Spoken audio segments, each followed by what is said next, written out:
Welcome back to World War Now, everybody. I am your host, Conrad Franz, joined as always by Dmitry Kalugin. I'm back from another hiatus, as it were. I'm still in Russia, so we're recording here from Moscow, but we have a huge show this week, a lot to discuss. Obviously, the new military operation in Venezuela has been announced. World War III continues to expand into new fronts across the world as the American empire, attempts to present its strength as it is, slowly but surely crumbling. We're going to be discussing everything going on in the Levant and the Middle East, obviously new Israeli operations in the West Bank, updates from Gaza, huge updates from Lebanon, Iran, continuing to rearm as Israel, waves the saber to try to escalate another follow-up to the 12-day war. We're going to be discussing all of the Trump diplomacy about all of this, the new Epstein leaks, huge news regarding that, Tom Barrack, Trump, Clinton's, all sorts of other information we've finally learned about some age-old conspiracies. We're going to be discussing the situation in Russia and Ukraine, as we always do, as Russia continues to advance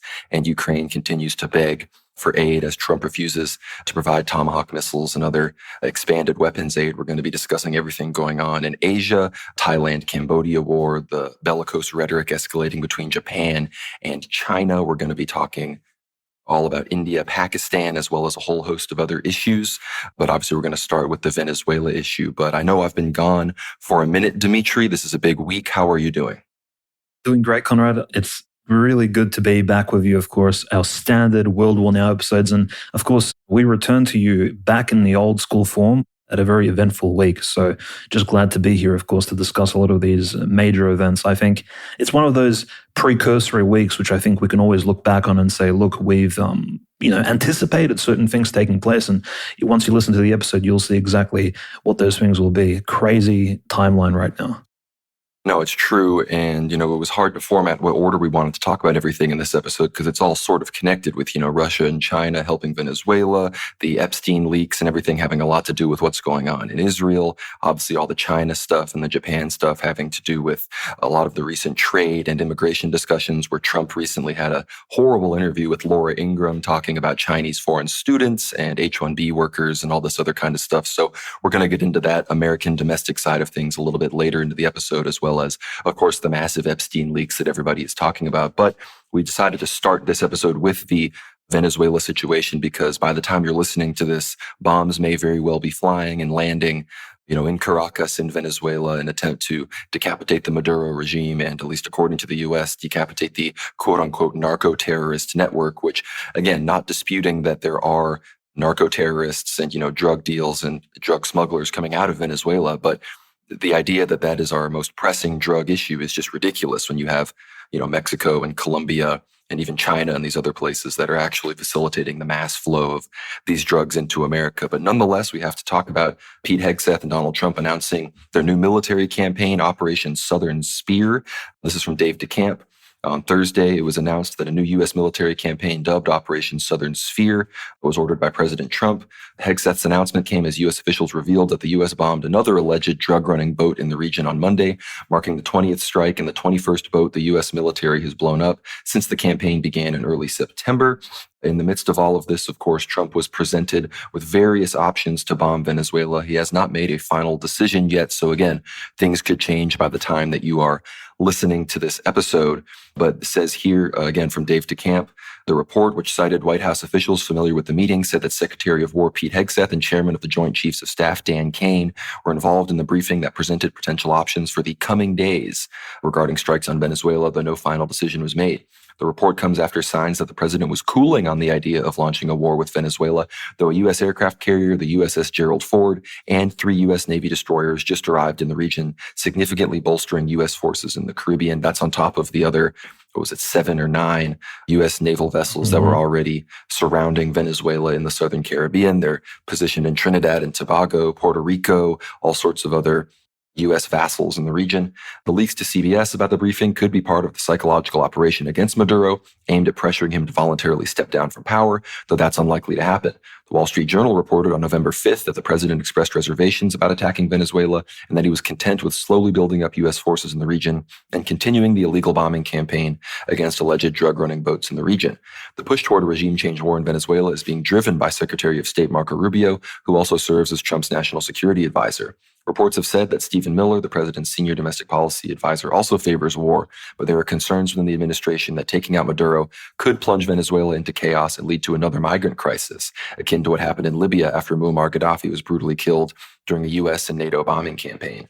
And of course, it's been revealed as well that since 2020, there have been several U.S.-backed coup attempts that many people, high-ranking officials, high-ranking CIA officials, and others knew about and effectively have failed to properly overthrow Maduro. So while in many ways the U.S. empire seems to be winning, we might talk about this later, how, of course, Russia has lost key allies in Armenia, Syria, and other places, while the U.S. has expanded NATO and others, it's still clear that the U.S.'s ability to actually facilitate color revolutions and coups is clearly diminishing. Of course, the Syria situation was largely facilitated by Turkey and Qatar.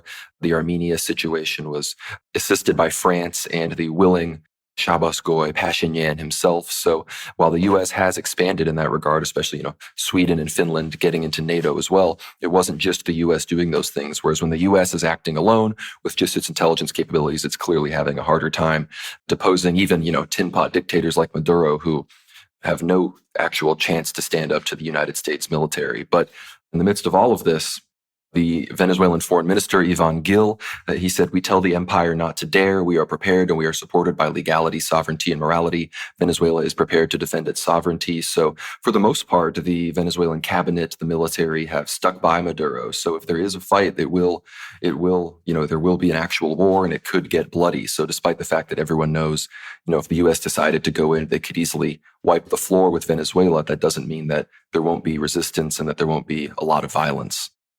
No, absolutely. And some of the borderline fake news stories you've probably heard going around. Of course, we've noted that as of recently, HTS has been taken off the terror list, and many other organizations are becoming normalized in the Middle East that at some point could have been called Islamic terrorist extremist. And of course, one of those organizations is actually somehow involved in Venezuela. You may be asking how exactly. Well, at least since 2013-14, there have been reports released by, of course, the U.S. House Congress and other departments in the U.S. based on American intelligence, again, the CIA producing all these documents that apparently even during the Hugo Chavez regime, while he was the president of Venezuela, there has been essentially a drug trade between Hezbollah and the Venezuelan regime, and of course, drug cartels related to it. And now, of course, they're returning to that main story now that Hezbollah is clearly the big baddie in the Middle East, one of the main oppositionary groups to Israel. And suddenly, you come out with this conclusion that the Sephardic Maduro is an anti-Semite and doesn't like Israel as well. So therefore, that doubles the reason, if not triples,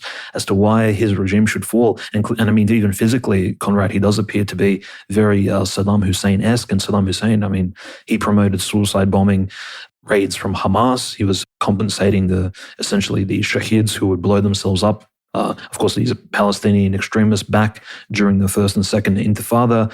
Before the Iraq War, that was one of his, I suppose, most extreme doings. And naturally, Maduro, however, does appear to have a very sort of more or less Gaddafi-like approach. Now, clearly, he's collaborated with many capitalist organizations throughout his presidency. He's tried to, in some ways, unlike Hugo Chavez, bring out Venezuela back into the world. Clearly, normalize things, maybe become even this almost like Brixian type economy, basically not part of the unipolar world, but sort of a member of these emerging states. But unfortunately, Conrad, even with this massive buildup of U.S.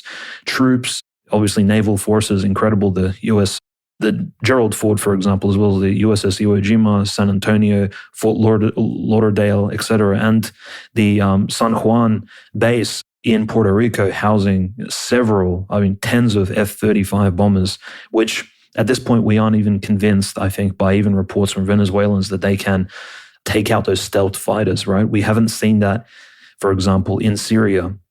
Even, obviously, President Assad's air defense wasn't able to take out any F-35s. And during the 12-day war, there were reports that F-35s, piloted by Israelis, Lockheed Martin planes with stealth technology, were shot down over Iraq, and Syria. However, those reports are scattered. And of course, if those planes did crash land, they wouldn't have landed on Iranian territory. So there's that again. And clearly, Operation Midnight Hammer succeeded. And that was essentially an entire convoy of stealthed Air Force machinery moving literally right through the center of Iran. So again, if Iran doesn't have that stealth detection technology that apparently Russia is providing to the world, what does Venezuela have? And Maduro answers that question, Conrad. And this is, on one hand, it may seem like he's simply flexing, but keep in mind, for every plane crash that lands, I think the Americans in general are fed up of losing not just money, but also their personnel in overseas wars. So even if the loss ratio is 10-1, I think even that 10% loss by the US in terms of, Marines, naval officers, Air Force pilots, it'll be a very heavy toll to pay, I believe. And I'm not sure if the American people are ready for it. Even this Trump-esque Pete Hegseth bravado, I'm not sure if they're prepared. And going back to the anti-air defense systems that Venezuela does possess, they essentially, Maduro said in a recent press conference, stated that they have 5,000 units of Igla-S systems. These are basically heat-seeking missiles. They roughly weigh somewhere, these are heat-seeking missile launchers, clearly, with the missile inside about 18 kilograms that can be operated by one person, but notably, groups of 2 soldiers can shoot these at planes, essentially taking them out of the sky. If you recall, Ukraine was, of course, using a similar system in the Javelin very effectively against Russian tanks and other Russian machinery. So apparently Venezuela possesses 5,000 of these things, and they will be shot at American servicemen who, unfortunately, I think will inevitably, Conrad, in the next few days here, perhaps even as long as a week or a fortnight, be launched at Venezuela. Now, in terms of how this operation will probably take place, if we're being accurate here in terms of theory and looking historically at how the US has conducted itself in recent wars, the US strikes from afar first. So clearly there'll be a bombardment via F-35s, right? Obviously striking, dropping bombs and launching missiles from a very safe range. And as well as, of course, the famous winged Tomahawk missiles, which at the moment, as of open source analysis, there's roughly 190 or so, 180 Tomahawk missiles available in that Southern Caribbean zone, right? So now keep in mind, Tomahawk missiles, they're quite expensive, $2.5 million American dollars each, roughly. And once they launch, and of course they hit a particular target, the question arises usually because most of these targets are chosen ahead of time.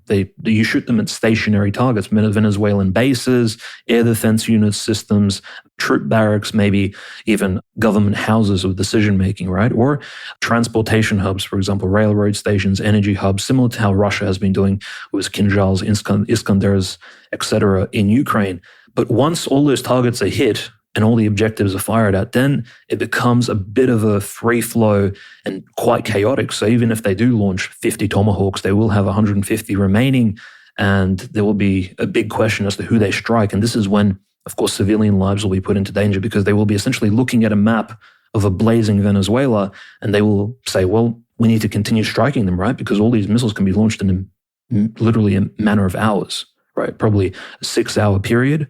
And then they will run out of targets. And once that happens, and once the Venezuelan army, which is quite big, they've mobilized an additional 200,000 people apparently. And when you look at the uniforms, even of the Venezuelan personnel, Conrad, you don't see, we have this image in our heads when we think of South American soldiers. We have the footage of Pablo Escobar's arrest and all that borderline black and white footage from all those cocaine trading days when the DEA was essentially called in and the CIA was collaborating to fight against communists and drug dealers in South America. We can imagine some sort of Cold War era-esque equipment, but no, these Venezuelans are actually armed to the teeth in terms of they have modern armaments, light arms, they have night vision goggles on their commandos.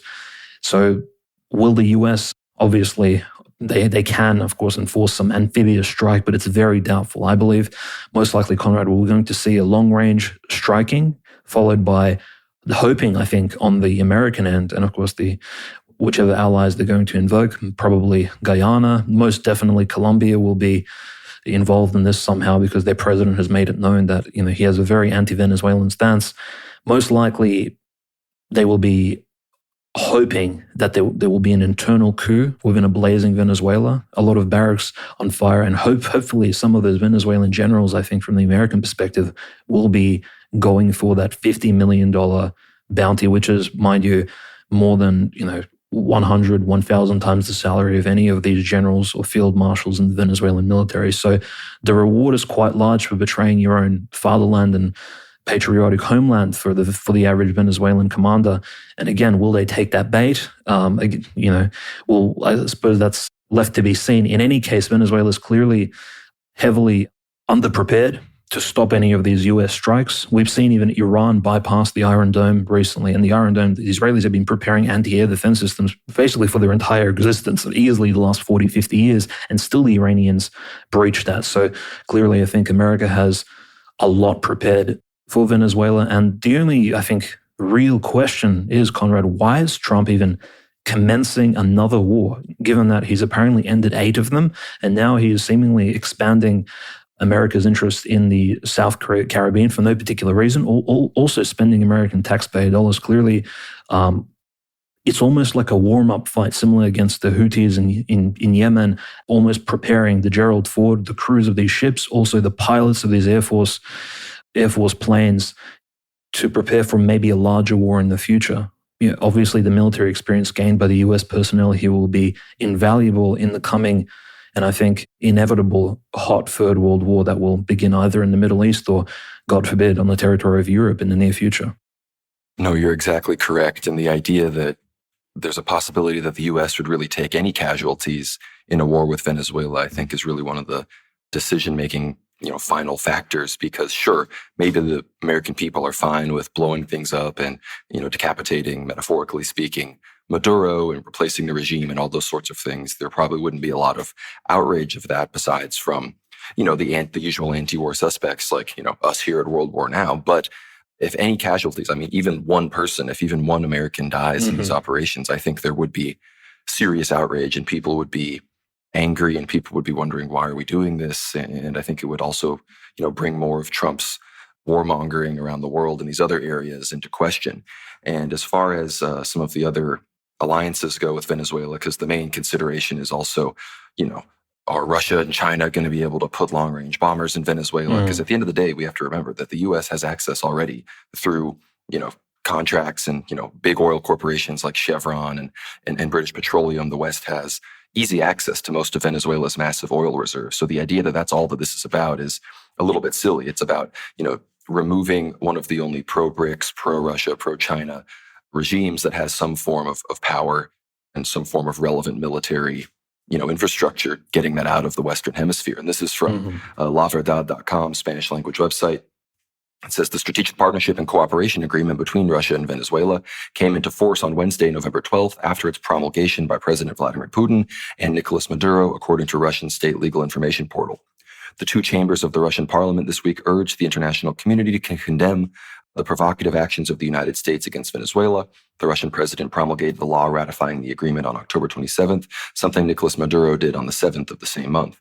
The agreement expands interaction between the two countries in the political and economic spheres, including energy, mining, transport, and communications, as well as in security and the fight against terrorism and extremism. Although his clauses are unknown, Russian Foreign Minister Sergei Lavrov denied on Tuesday the information about Venezuela's request for military aid to Moscow following the escalation of tensions with the USA.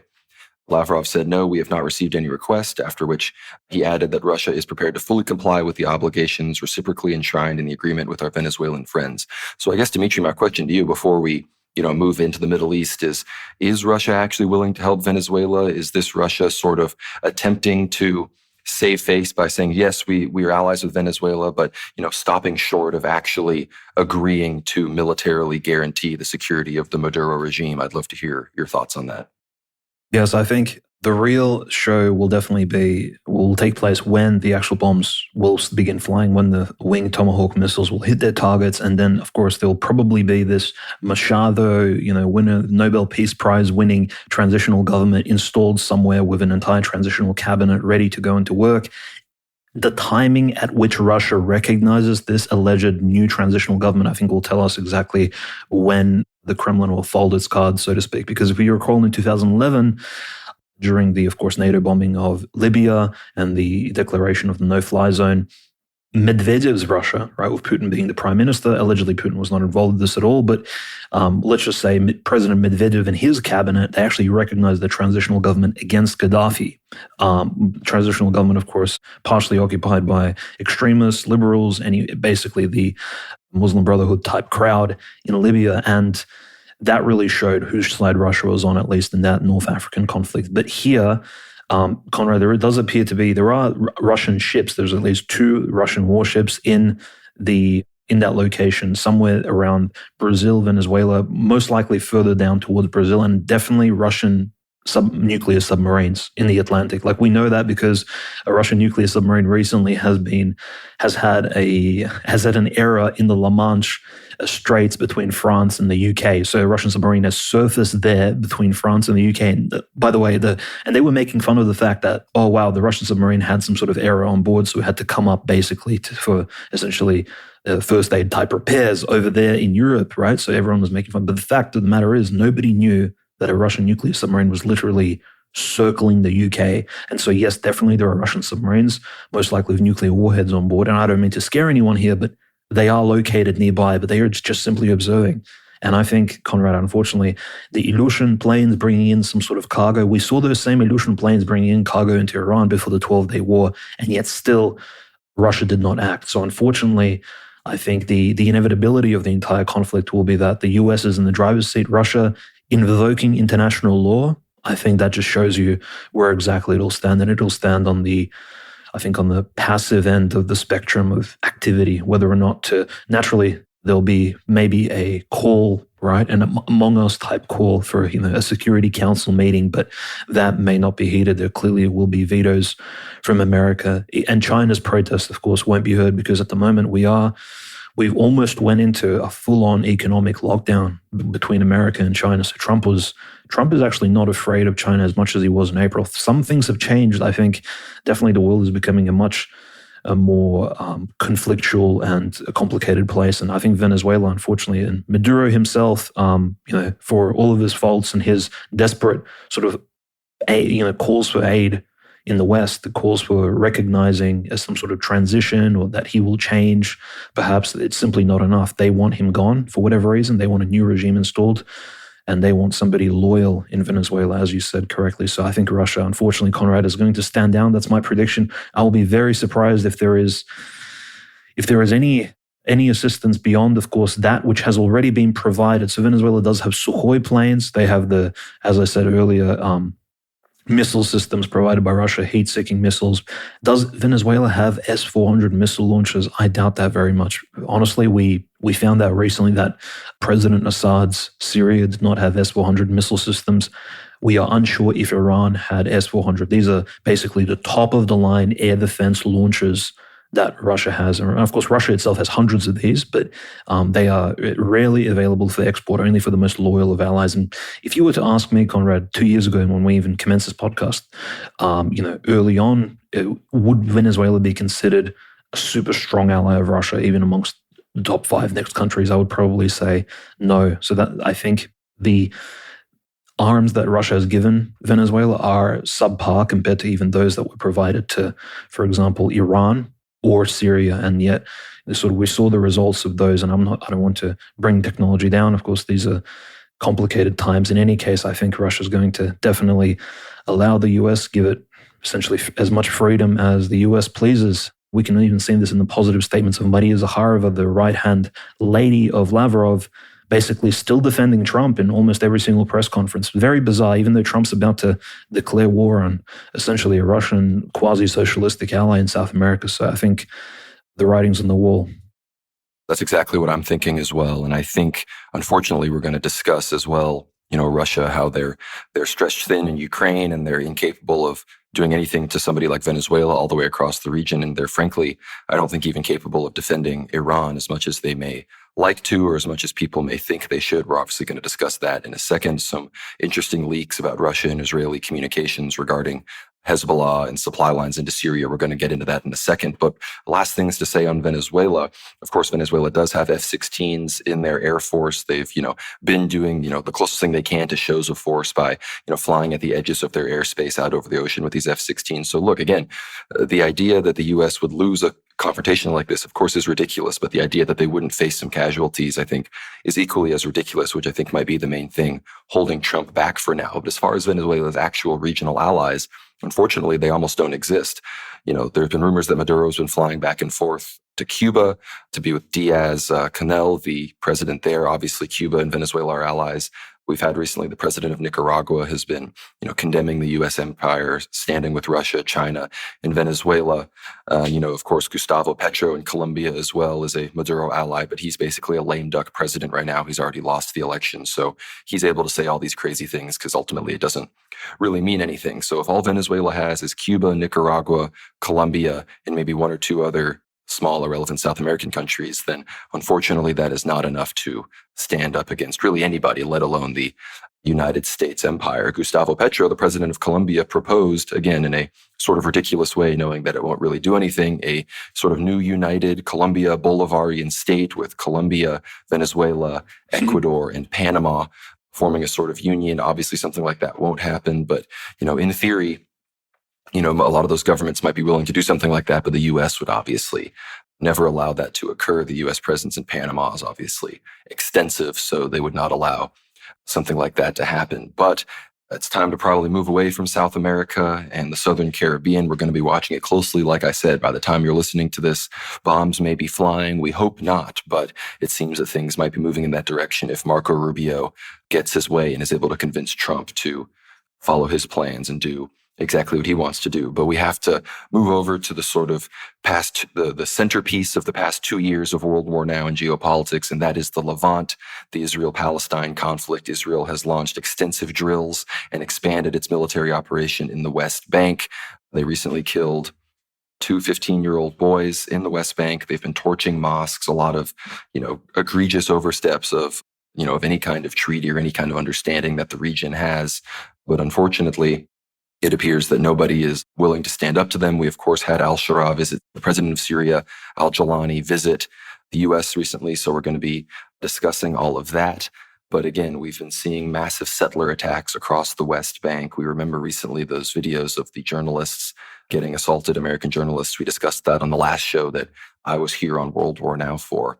And this is from MSN. It says, dozens of Israeli settlers launched an arson attack on an agricultural area in the occupied West Bank Tuesday evening, according to Palestinian activists in the area, marking the latest such attack in what has been a surge of settler violence.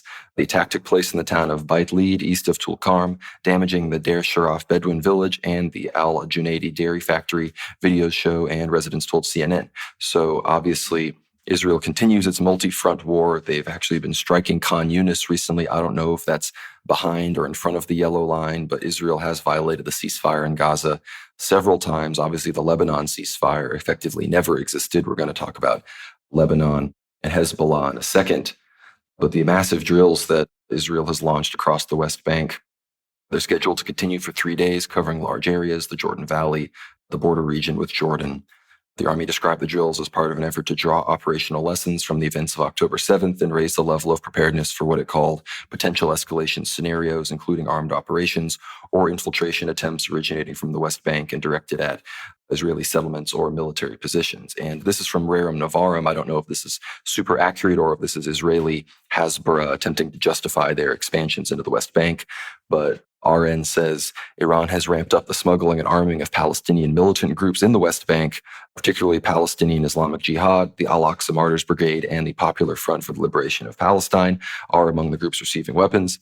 Missiles, explosive drones, anti-tank rockets, and rocket-propelled grenade launchers have been delivered to these groups to create a new front against Israeli aggression in the region, the Washington Free Beacon reported, citing intelligence sources and regional experts. Obviously, the Washington Free Beacon is not a particularly reliable source when it comes to Palestinian issues, but considering the situation in Gaza and considering the situation that only recently new supply lines between Hezbollah through Syria have been opened up, we'll talk about that in a second, it would make sense that Iran would be increasing its aid to the West Bank after, again, Gaza appears to be, again, not necessarily falling to Israel, but falling into the hands of non-Iranian, non-axis of resistance Islamic forces. We've heard reports that Turkey has up to 2,000 troops ready to be deployed as peacekeepers to Gaza. There's reports that the U.S. is about to fund an extremely expensive military base in the Gaza Strip to host up to 10,000 U.S. soldiers. So much for America first, keeping us out of the wars, keeping the troops out of the Middle East, bringing the troops home. If this goes through and the U.S. is in Gaza like they claim they want to be, then that would be a permanent presence ultimately that the U.S. has to protect Israel. That's obviously what those troops would be doing. They'd be making sure that nothing out of Gaza could ever threaten Israel, and that the two-state solution as envisioned by pretty much every country in the world, the 1967 treaties and whatnot, will never actually be realized. So again, Israel says that Turkey in Gaza is a red line, that they will never allow that there. However, Trump, if one thing we've noticed recently is that the U.S. and the current administration loves Turkey. Trump loves Erdogan. A lot of people in both parties actually are very close with Turkey, and they seem to be, I guess, grateful to Turkey for what they did in Syria, grateful to Turkey for their NATO presence south of Russia, acting as a sort of buffer and a foil there.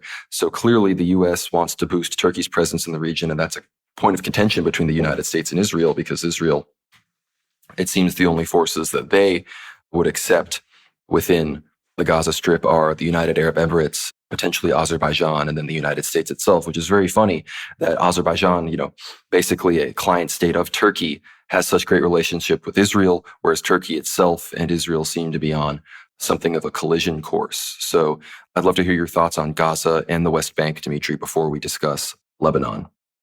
No, absolutely. In some ways, Conrad, I do view the conflict between Turkey and Israel like potentially in the near future, even if they do clash or there are isolated skirmishes, and if they do eventually share even a geographical border, which really I don't think has ever happened ever since the Sykes-Picot Agreement, to essentially what you had in the post World War I sort of stage, where you had essentially British-backed, sort of Rothschild-backed Zionist groups clashing with French, essentially World War I allies, basically fighting each other in the Middle East.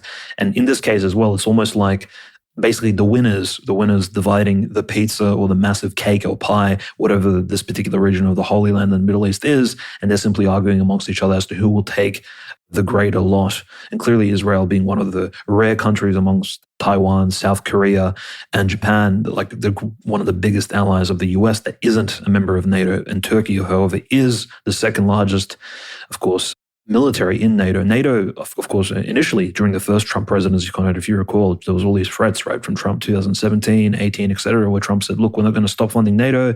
We're going to try and detransition, move away from NATO. And then surprise, surprise, Russo-Ukrainian war commenced as soon as Trump lost the election. Suddenly NATO became more relevant because obviously NATO's relevance was dropping off year by year. You can almost say decade by decade at some point, especially since the early 2000s. And now suddenly NATO has become one of the most relatively important, if not the most important spoken about defense treaty organization in the world. And I think those particular ties, Turkey, Greece, Cyprus, this is all part of the same mosaic puzzle, which if some sort of war does commence in the region, all of these nations will be in one way or another involved, because apparently there are, for example, Israeli intelligence bases in Greek Cyprus, right? They conduct a lot of not just the financial machinations, because we know a lot of Russian, Talmudic, obviously quasi half Jewish oligarchs. They do hide and wash a lot of their funds, shall we say. Even Ukrainian oligarchs in Cyprus own a lot of hotels, a lot of all kinds of real estate, double passports. Kolomoisky, for example, the creator of Zelensky had a Cypriot Greek citizenship, which is quite bizarre. But in any case, Cyprus, of course, Greek Cyprus, is essentially an Israeli intelligence hub. And so what exactly will Turkey be doing about that? All of this comes into the equation. But whilst we're still waiting for that to transpire, Conrad, we have naturally Turkey, in a way, by proxy controlling Damascus, the majority of Syria, clearly through Idlib, through the HTS regime, which it armed, which it trained, essentially, and you can almost say supplied with drone technologies and other things and I think we have to call things what they are, when it defeated the Russo-Iranian Assad, essentially national sovereign Syrian alliance that existed there for the last decade. And now Turkey, of course, is absolutely in the driver's seat. Now, the only question left remaining, Conrad, is exactly where does Qatar fit into all of this, right? And clearly now the UAE as well. Typically UAE, obviously Dubai, seen as a competitor to Qatar, has, and I'll just mention, this is a fairly fresh story. I think it's less than 48 hours old at this point. We're recording on the 14th of November. The UAE has purchased essentially almost the entirety of the commercial port hubs. So these are the civilian port hubs in the ports of Tartus. So this is where the Russian, of course, military naval base is located as well. So keep that in mind. So we have the UAE literally investing in Syria, Qatar and Saudi Arabia paying the public servant salaries of Syrian, everybody from al-Jolani, al-Shara himself, all the way down to probably like your regular social worker compensation payee receiver. So basically Syria is running on Gulf money at the moment, and with a Turkish military elite almost standing at the top of it all, with Central Asian jihadis, at least 10 to 15,000 of them roaming around the countryside looking for blood, of course, fueled by this crazed Islamic Brotherhood type.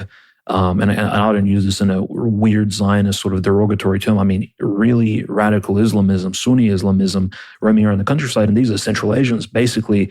And allegedly, the Turks also claim to be Central Asian. However, many DNA tests come back negative, shall we say. But that's a different story altogether. That's a GeoGuessr situation. The thing is, Turkey at the moment, Conrad, is very much, I think, feeling super confident, and Erdogan is going to use these next few years of good health, as long as they remain with him, to expand Turkish influence as much as possible. He wants to be the Turkish version of Putin, somebody who brought Turkey back from essentially a time of weird military, quasi-military coups and essentially Cold War era obscurity into a massive regional power. Like Turkey will be spoken about after Erdogan in the same way Saddam Hussein's Iraq was spoken about, or Iran, these powerful nations that will actually influence the future of the Middle East. And keep in mind, there is always that evocation, right? So what was the last real period of peace in the Holy Land, Conrad? And that was when Turkey was ruling it all, including Lebanon itself. And many, like just going back to civilian deaths, Israel has been bombing Lebanon.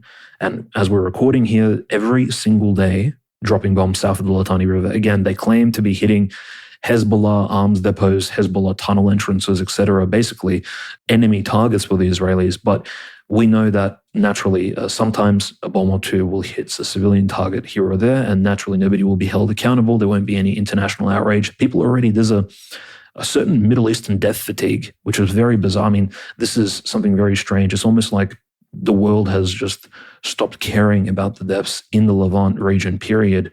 And I don't mean that everybody, but they've almost oversaturated the news with the deaths of Middle Easterners for the last 3 years plus. And yeah, it's incredibly concerning.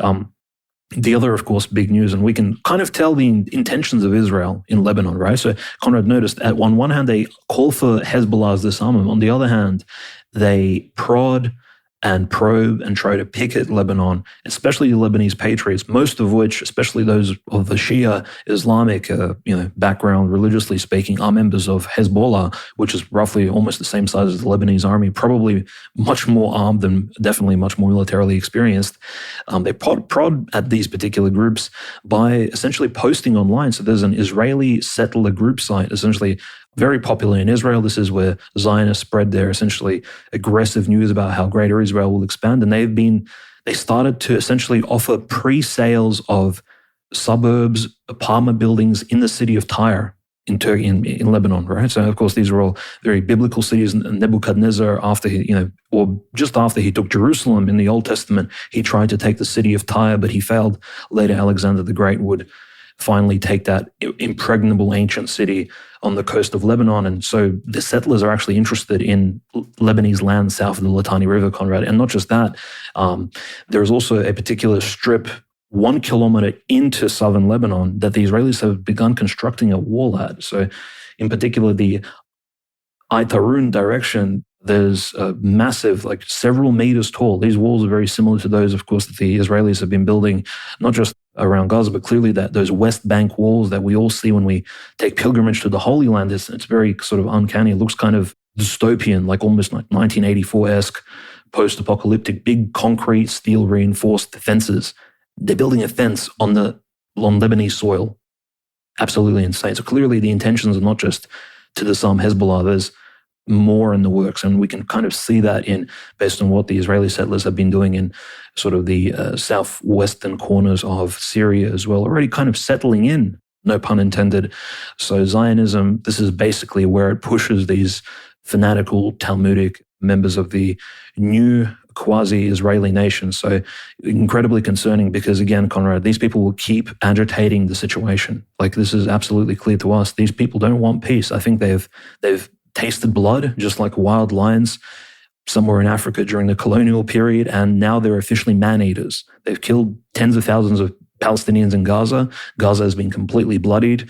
Now they control more than half of Gaza, and there's, as of this week, even 2 days ago, there's 6 Palestinian children in Gaza just went missing. So they cross a certain line, unseeable line in the rubble in Gaza, and they disappear. There's Palestinian teenagers abducted, who knows, right? Traded for organs or just shot and killed or bombed by Israeli drones.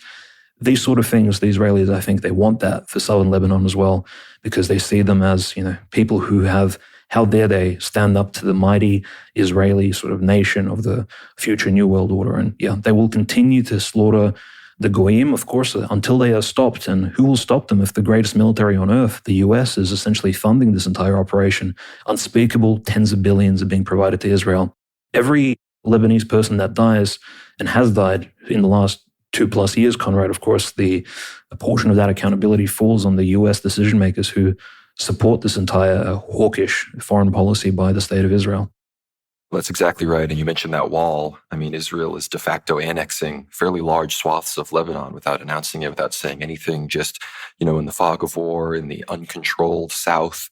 Because again, Lebanon in many ways isn't a real state. It's this confederation of these different religious and ethnic groups that have been forced together by international treaties in the United States and French influence. But, Israel uses that to its advantage because the U.S. is pressuring the Lebanese government to persecute and take out Hezbollah. Hezbollah has operational control over a lot of southern Lebanon. So Israel's like, well, the U.S. clearly doesn't recognize Hezbollah sovereignty, which is Lebanese sovereignty over this region, so we're just going to go in and do whatever we want. And they've killed over 114 civilians since the ceasefire began. That doesn't include all of the Hezbollah members that they've taken out, which is also, I think, in the hundreds since that ceasefire happened. And again, in the midst of all of this, besides Israel's West Bank operations, their violations in Gaza, their continued annexation of parts of Syria, their saber-rattling against Iran. They are actually seeking a new memorandum of understanding, which is the current military aid deal that the U.S. and Israel currently have. This is from Anti-War. It says Israel seeks 20-year military aid deal with the U.S. Israel is seeking a 20-year military aid deal with the U.S. and is looking to increase the annual amount of military assistance it receives from Washington. A 20-year deal would double the usual term for U.S.-Israel military aid agreements. The current memorandum of understanding negotiated under the Obama administration was the third 10-year military aid deal between the two countries.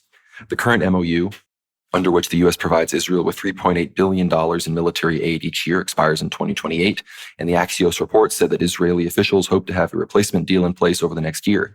Since October 7, 2023, the U.S. has provided significantly more military aid to Israel to support the genocidal campaign in Gaza and other Israeli military operations in the region. According to Brown University's Cost of War project, in the 2 years following the October 7th attack, the U.S. government spent at least $21.7 billion on military aid to Israel, another $9.65 billion to $12.07 billion on wars in Yemen, Iran, and other military operations in the region in support of Israel. According to Axios, initial discussions between U.S. and Israeli officials on a new MOU began in recent weeks. Israeli officials are worried that it may be more complicated to negotiate due to growing criticism of Israel within the U.S., including among President Trump's MAGA base, and for that reason they have proposed so-called America First provisions for the deal. One proposal the Israelis made was to use some of the funds of joint U.S.-Israeli research rather than for direct military aid. This is out-of-the-box thinking. We want to change the way we handled past agreements and put more emphasis on U.S.-Israel cooperation. The Americans like this idea, an Israeli official told Axios. The idea is to make the argument that the deal would benefit the U.S. military as well as Israel, but any agreement that involves the U.S. footing the bill for more aid to Israel will face significant criticism as skepticism of the U.S.-Israel relationship continues to grow among Americans.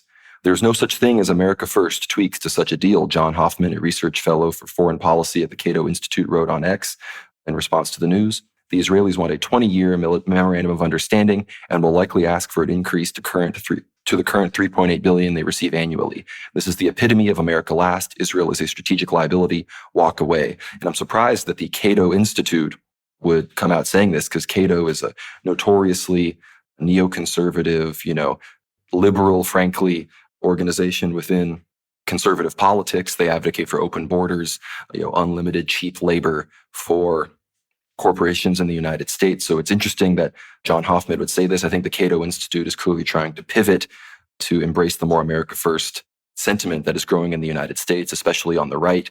And of course, this article said it itself. The reason Israel is trying to get this 28-year memorandum of understanding signed under Trump, because they're convinced that no matter which party wins, whether it's the Democrats or the Republicans in 2028, that the president will not be as pro-Israel as Donald Trump is right now. So they're trying to get, I think it's $4 billion a year for 20 years locked in so that they have this big buffer window to keep milking the United States dry for its military resources, and can eventually, when there is, a true split between America and Israel, which, I hope comes sooner rather than later, that the Israelis have already secured the finances and the deal, and it would be very hard for a future president or administration to tear up this 20-year memorandum of understanding. So we're going to see how that goes.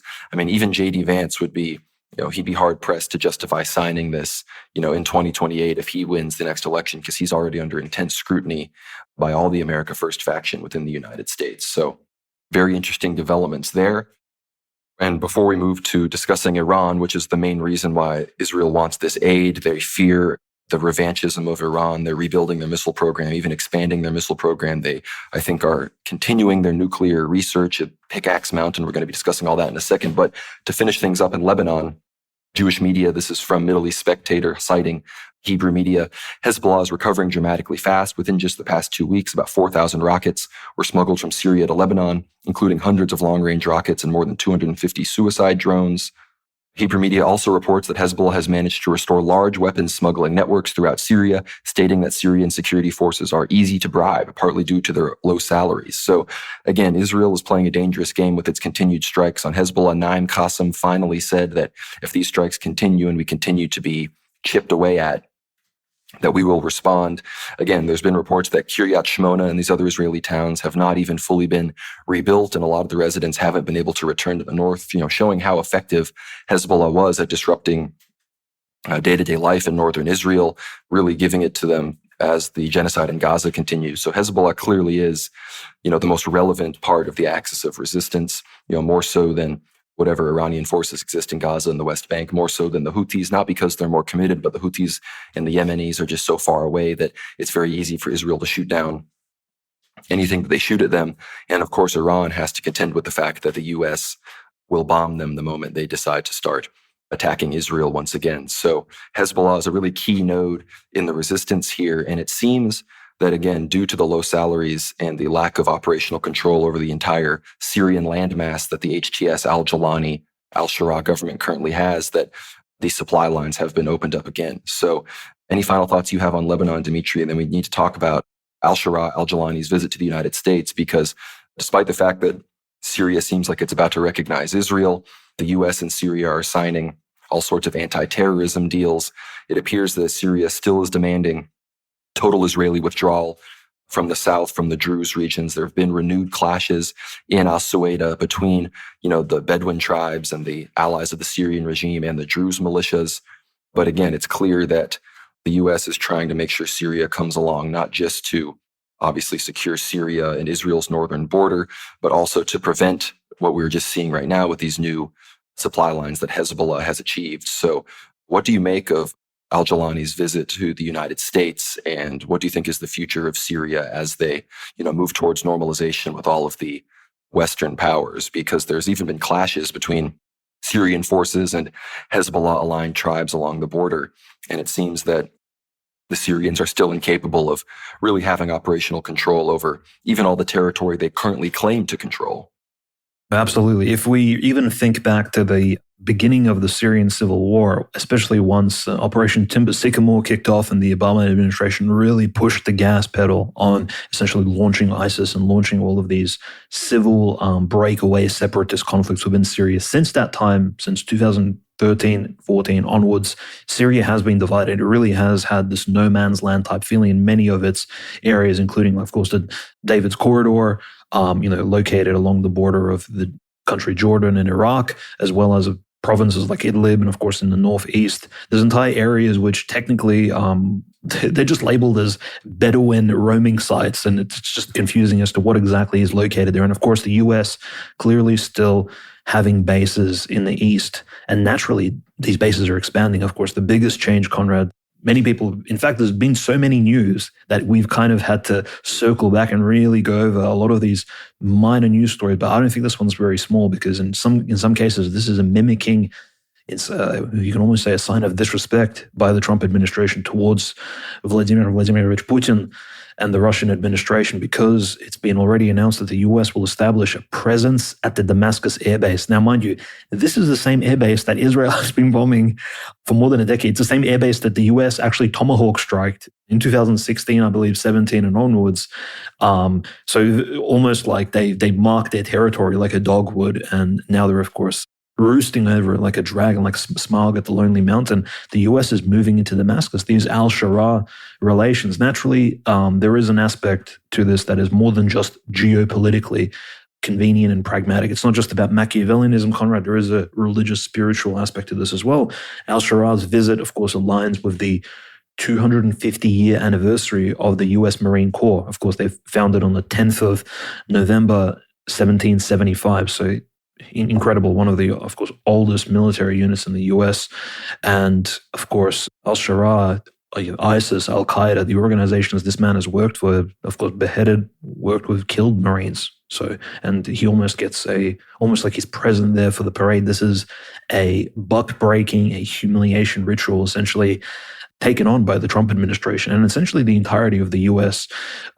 State apparatus in order to appease somebody else. Of course, there's probably rabbis laughing about this entire affair. It is a massive humiliation ritual. I think more so than even Putin inviting a radical Islamist into the Kremlin. This is, I think, a step beyond that, because America has been defined by the war on terror for more than 2 decades now. This is the main aspect of its foreign policy. Literally, it's not the Cold War anymore. It's the war against Islamic extremism. And you invite one of the chief Islamic extremists in the world today, essentially the one known by a certain name, the one, of course, who had a bounty on his head of more than essentially 10 million American dollars, now removed, of course.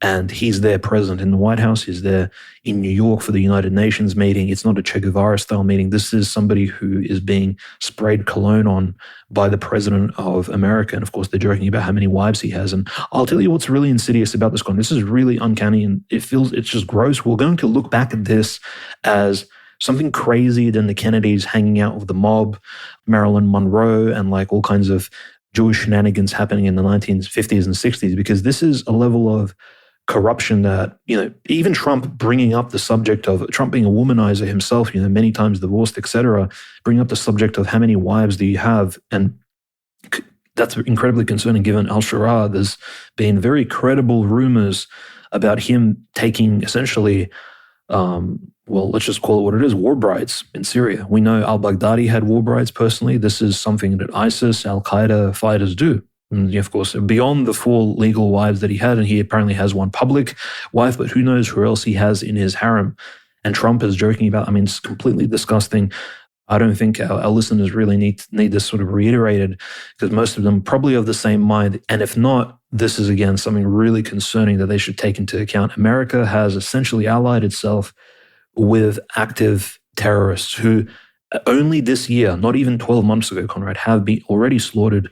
And at this point, it appears to be hundreds, maybe in the low thousands of people in the west of Syria. Of course, these are minorities. And naturally, people are saying, well, look, but the Patriarch John X, right, of Antioch, he's there sort of with al-Sharaa, and he's smiling. I'm like, yes, he's basically in a hostage type situation. The Metropolitans meeting with Stalin in 1943 were also smiling for the cameras, understanding that there is no alternative here. This is the occupying power. This is similar to when the Muslims captured Jerusalem and all the other Christian cities of the Eastern Roman Empire. This is exactly what happens. And then, of course, a new reality is dawning. The jihadis have taken over, and so the Christians must prepare for life under a radical jihadi yoke. And that's, I think, what Patriarch John X, we need to keep him in our prayers, and of course all the other clergymen of the Antiochian Orthodox Church in our prayers, because that's, I think, what they've already humbled themselves to understand. And look, that's exactly the same predicament I think Metropolitan Onufri is under in Ukraine at the moment. And hearing some of the interviews that Conrad has conducted recently in Donbass, it's really dawned on me exactly the position that a lot of these hierarchs in war zones find themselves. It's a very complicated situation. Really, even I think basic theology doesn't really answer a lot of these questions. This is ecclesiology of the church stretched to almost its thinnest point as to how they should behave and what's best to do, and how would a Christian even act, similar to Christians living in the Roman Empire. This is, of course, incredibly horrifying future for Syria, Conrad, especially if we consider the particular regimes that are now sort of embedding themselves. Now, I do want to mention Trump. The double standards, of course, applied. And I just want to say that people have brushed away even the fact that Vladimir Putin met with al-Jolani in Moscow, claiming that, look, well, that's because Russia has essentially obtained the benefit of retaining its bases. Well, can we say the same about Trump? I mean, Trump seems to be as effective as Vladimir Putin in terms of working with these radical jihadis in Syria. Now they're going to be hypothetically constructing an American base somewhere in the center of Syria, just to the east of Damascus, and utilizing the Damascus Syrian HTS-run military airports. And you know what that means? Closer air bases to which country? Iran, of course. And we know Syria has had an entire stand down. Not a single Kurdish missile shot at the US bombers flying by on their way to Operation Midnight Hammer during the 12-day war. So all of this is coming together, Conrad, into essentially what seems to be a massive preparation for war against Iran in, I think, the foreseeable future, most definitely. I would say 12 months at the very least. And again, it seems to be the main goal of this entire second presidential term of President Donald J. Trump. And I think that can be reinforced by the fact that it's one of the first things that J.D. Vance actually, when he was made, essentially elected to be vice president, it's one of the first comments he made it was an anti-Iranian statement in terms of, well, what would your foreign policy be like as vice president? What would you promote the U.S.? How would you promote the U.S. interests in the Middle East? It's incredibly concerning. They've been pointing at this, and Pickaxe Mountain, for example, these sort of almost like Scooby-Doo type names. And clearly Pickaxe Mountain is a Farsi name, as we've corrected ourselves. This is actually a mountain in Iran that is located right next to the Natanz nuclear enrichment base. This will be a name that you will hear come up again and again as, of course, things escalate between America, Israel, and Iran, because there will be new targets that will be selected.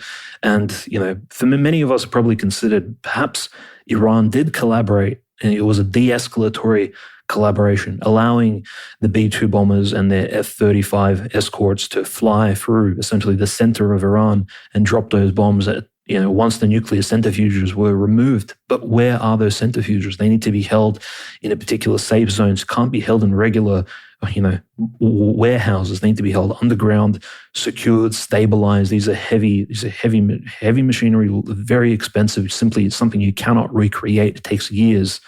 And where are all of those Iranian nuclear scientists that the Israelis would love to, no doubt, assassinate? Of course, I think these are some of the strike targets in the near future. Naturally, Conrad, I think Iran is well and truly finding itself isolated. And of course, when we mention things like the Abraham Accords in the near future, this is clearly turning into some sort of almost anti-Iranian accord. I think if you look at a map, it's almost like there is a noose. And of course, the noose is being pulled through Israel by the US, and even maybe Israelis are the ones actually strangling Iran, surrounding it, suffocating it via sanctions, and eventually going in for the killing blow. That's what this entire Middle Eastern operation appears to be about. In my, of course, humble opinion, and all the analysis we've kind of put together, there is no other opposition to the project of Greater Israel and expanding this futuristic, essentially apocalyptic end of the world kingdom that they're constructing there in the Holy Land. No, that's exactly right. And you mentioned, again, the United States aspect to it. We're going to talk about the Epstein stuff and how, most of these people that are acting, that claim to be acting in the interest of the United States, are entirely compromised to Israel and to other foreign intelligence entities. And unfortunately, as we discussed with Russia earlier with Venezuela, there's more rumors coming out that Russia is, not going to be able to help Iran as much as they might, and are definitely actively acting against Iran's tentacles in the axis of resistance. This is from Middle East Spectator again. Former Mossad chief Yossi Cohen, in his new book, writes that he visited the Kremlin and got permission from Russian President Vladimir Putin to strike Iranian armed shipments in Syria and Iraq headed for Hezbollah and various Iran-backed militias. The Russian and Israeli deputy chiefs of staff decided to set up a direct phone line coordinating every strike, with Russia explicitly giving the green light for Israeli attacks. Cohen said this Russian cooperation was essential in dismantling Iranian supply networks in the region because Russian-operated S-300 and S-400 systems in Syria would have been a threat to Israeli aviation. And again, this is from a Mossad source, so you have to take it with somewhat of a grain of salt, but look, if this wasn't true, I think the Russians would come out and have disputed it, and they haven't. We remember that Putin has explicitly told Israel that they will not allow Iran to destroy them. And again, this starts to get, my noggin jogging, in the sense that we know about the prophecies of St. Philomenos and others about Russia coming down through the Caucasus into Syria to fight with Turkey. We know that Turkey and Israel are on something of a collision course right now. My big fear is that things will break down. NATO will sort of disrupt itself, break down. Maybe Turkey gets kicked out of NATO.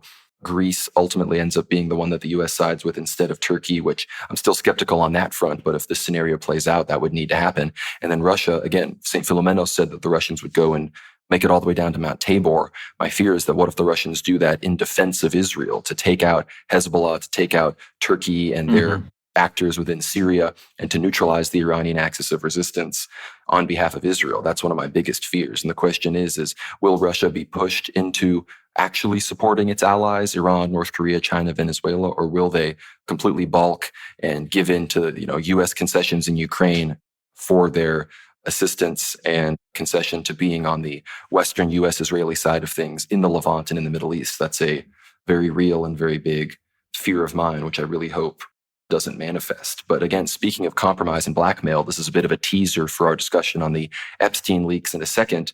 Recently, U.S. envoy to Syria and Lebanon, Tom Barak, he claims that Syria will now assist in fighting Hamas, Hezbollah, and the IRGC. So again, al-Shara's meeting in the United States and meeting with these envoys seems to have caused them to totally flip. Iran now has a regional enemy. Syria honestly used to be more in the Iranian camp than Iraq, but now Iraq is much more firmly an Iranian ally than Syria.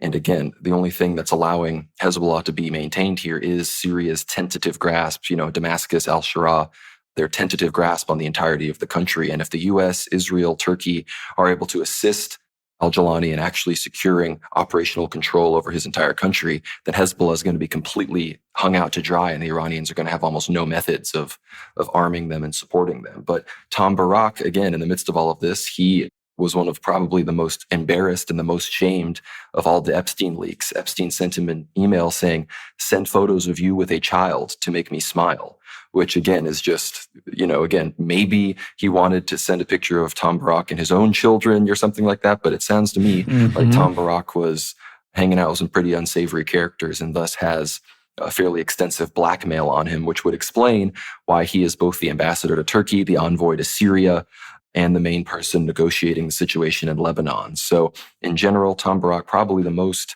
relevant, even more so than Steve Witkoff at this point, is probably Trump's most powerful apparatchik being deployed to the Middle East. And it appears that he is some form of child molester who was completely blackmailed by Jeffrey Epstein. So that explains a lot of U.S. foreign policy. If you think it's all realpolitik, if you think it's all the U.S. empire really being smart and genius, that's not really what it is. It's a bunch of weirdos that have been blackmailed by a sort of insane Jewish state. And again, that's the current situation. That is why we're seeing things unfold the way they've unfolded. Of course, the other node in the axis of resistance that has by far been the most successful in resisting being totally overthrown and driven out of power is Ansar Allah, the Yemenis, at their base in Sana'a. And they, of course, wrote an open letter to Israel saying that if the ceasefire is violated and shooting starts again in Gaza, that we being the Houthis, are going to reignite and, attack you with more force than we've ever seen before. So the Houthis, again, are holding the line. Sure, they do get a lot of weapons from Iran. They've been continually resupplied. But the Iranians are clearly not the ones insisting on their, bellicose attitude towards Israel. The Yemeni people have a strong dedication to the Palestinians, are strongly against the Israelis. And I think, short of literally killing al-Houthi himself and marching into Sana'a and setting up a proxy government on behalf of Saudi Arabia or the United Arab Emirates or, whoever is decided to be the guarantor and the occupier of Yemen, they're going to keep doing what they're doing. So I've heard that there have been some negotiations going on now between the Houthis and the Saudis. So we'll see how that develops. But regarding Saudi Arabia, Trump recently told Mohammed bin Salman, the crown prince, that he expects a Saudi-Israel deal now that the Gaza war is over. Of course, Saudi Arabia has continued to say that Palestinian statehood is a necessity for them to join the Abraham Accords, whereas Trump and the United States have explicitly rejected Palestinian statehood for an extended period of time now. So I don't know if Trump's going to put more pressure on the Saudis, if they're going to claim to, stop going against the Houthis on behalf of Saudi Arabia, which they've been doing for a long time. Before the arms stopped flowing, the U.S. was arming Saudi Arabia in their war against Sana'a for an extremely long period of time. It was one of our biggest military packages that we delivered to one of our allies before 2022, I believe was when it was. We cut that military aid off because the war was so unpopular. So many people in Yemen were dying, despite the fact that the Saudis were taking no territory and completely losing. So I wonder what Trump is going to do, what carrot or what stick he's going to use with the Saudis. Of course, we know that Saudi Arabia is pursuing civilian nuclear programs. They have their defense agreement with Pakistan, so they've been making their own moves in the region, becoming something of a regional superpower. And of course, we recently saw Turkey, for example, block U.S. airspace for delivering attack helicopters to India. So Turkey, Saudi Arabia, Pakistan, these Islamic countries are coming together in the midst of the Gaza-Palestinian genocide, in the midst of the new situation in Syria. And again, these countries are all Sunni-dominated, largely Wahhabist countries that, have a lot of things in common. And of course, in Pakistan, we know that Imran Khan represents, the more Pashtun, Afghanistan-aligned bloc of people. So it appears that both Turkey and Saudi Arabia have aligned themselves against Imran Khan and are siding with the more Punjabi-dominated Pakistani Muslims there.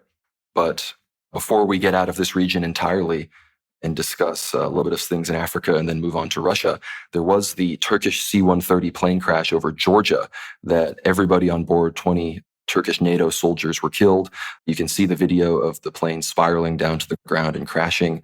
It looks as if there had to have been some kind of explosion on board. If not, it was struck by some kind of air defense. Of course, there were no survivors. A huge Turkish team was deployed to Georgia to find the wreckage and to find the black box and figure out exactly what happened. Turkey has not announced that they know what happened yet. So, maybe they're remiss to go against somebody. I mean, my assumption is that it could have been some kind of Russian air defense, like it was with the Azeri plane recently. Turkey and Russia are probably the two countries that have accidentally shot down both military and civilian planes of each other's respective air forces and countries, more so than anybody else. Turkish flights have been shot down over Donbass. Russian flights have been shot down over Turkey, all in the past 15 or so years. So this is a somewhat common occurrence in the Caucasus Black Sea region.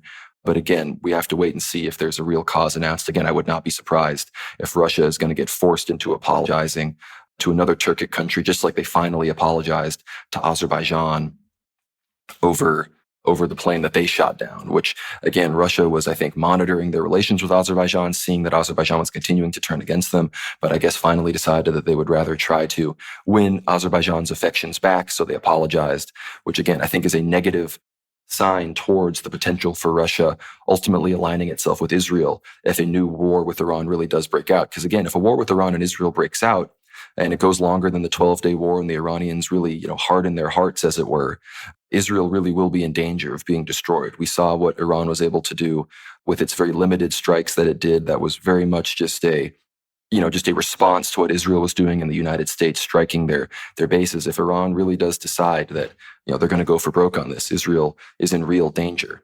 And of course, the Iranians, they've told the UN that they hold the United States responsible for the Israeli bombing campaign that killed over 1,000 people.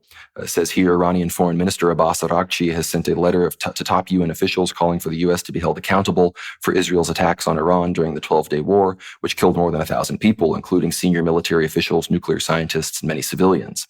In the letter, Arakchi cited Trump's recent comments about how he was in charge of the Israeli attacks. Israel attacked first. That attack was very, very powerful. I was very much in charge of that, Trump told reporters on November 6th. When Israel attacked Iran first, that was a great day for Israel because that attack did more damage than the rest of them put together. Arakchi said the attacks on Iran violated international law and called for compensation. The Islamic Republic of Iran reserves its full and unimpeachable right to pursue through all available legal means the establishment of accountability for the responsible states and individuals and to secure compensation for the damages sustained. The only direct airstrikes that the U.S. launched during the war were the bombing of Iranian nuclear facilities, but the U.S. supported the Israeli attacks by refueling Israeli jets throughout the 12-day war, according to reports in Israeli media. The Trump administration also engaged in a deception attack aimed at keeping Iran off guard before the initial Israeli attack. Israel conducted its first airstrikes on Iran on June 13th, 2 days before the U.S. and Iran were scheduled to hold another round of nuclear negotiations. Hours before the initial bombing started, Trump wrote on Truth Social that he was committed to a diplomatic solution with Iran.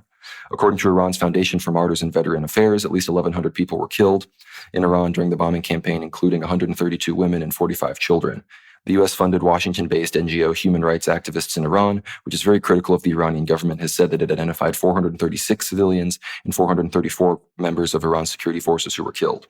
According to Israeli figures, 28 people were killed in Israel by Iranian missile attacks, but none of them being civilians. And we don't know if that's true. There was apparently a town and a base somewhere in the countryside of Israel that was actually completely destroyed by Iran that the Israelis have very much covered up. So we don't know exactly what the real casualties were regarding Israel. And of course, the supreme leader of Iran, Ayatollah Khamenei, recently said that he will only even consider reopening negotiations with the United States if the United States, and I quote, completely drops Israel.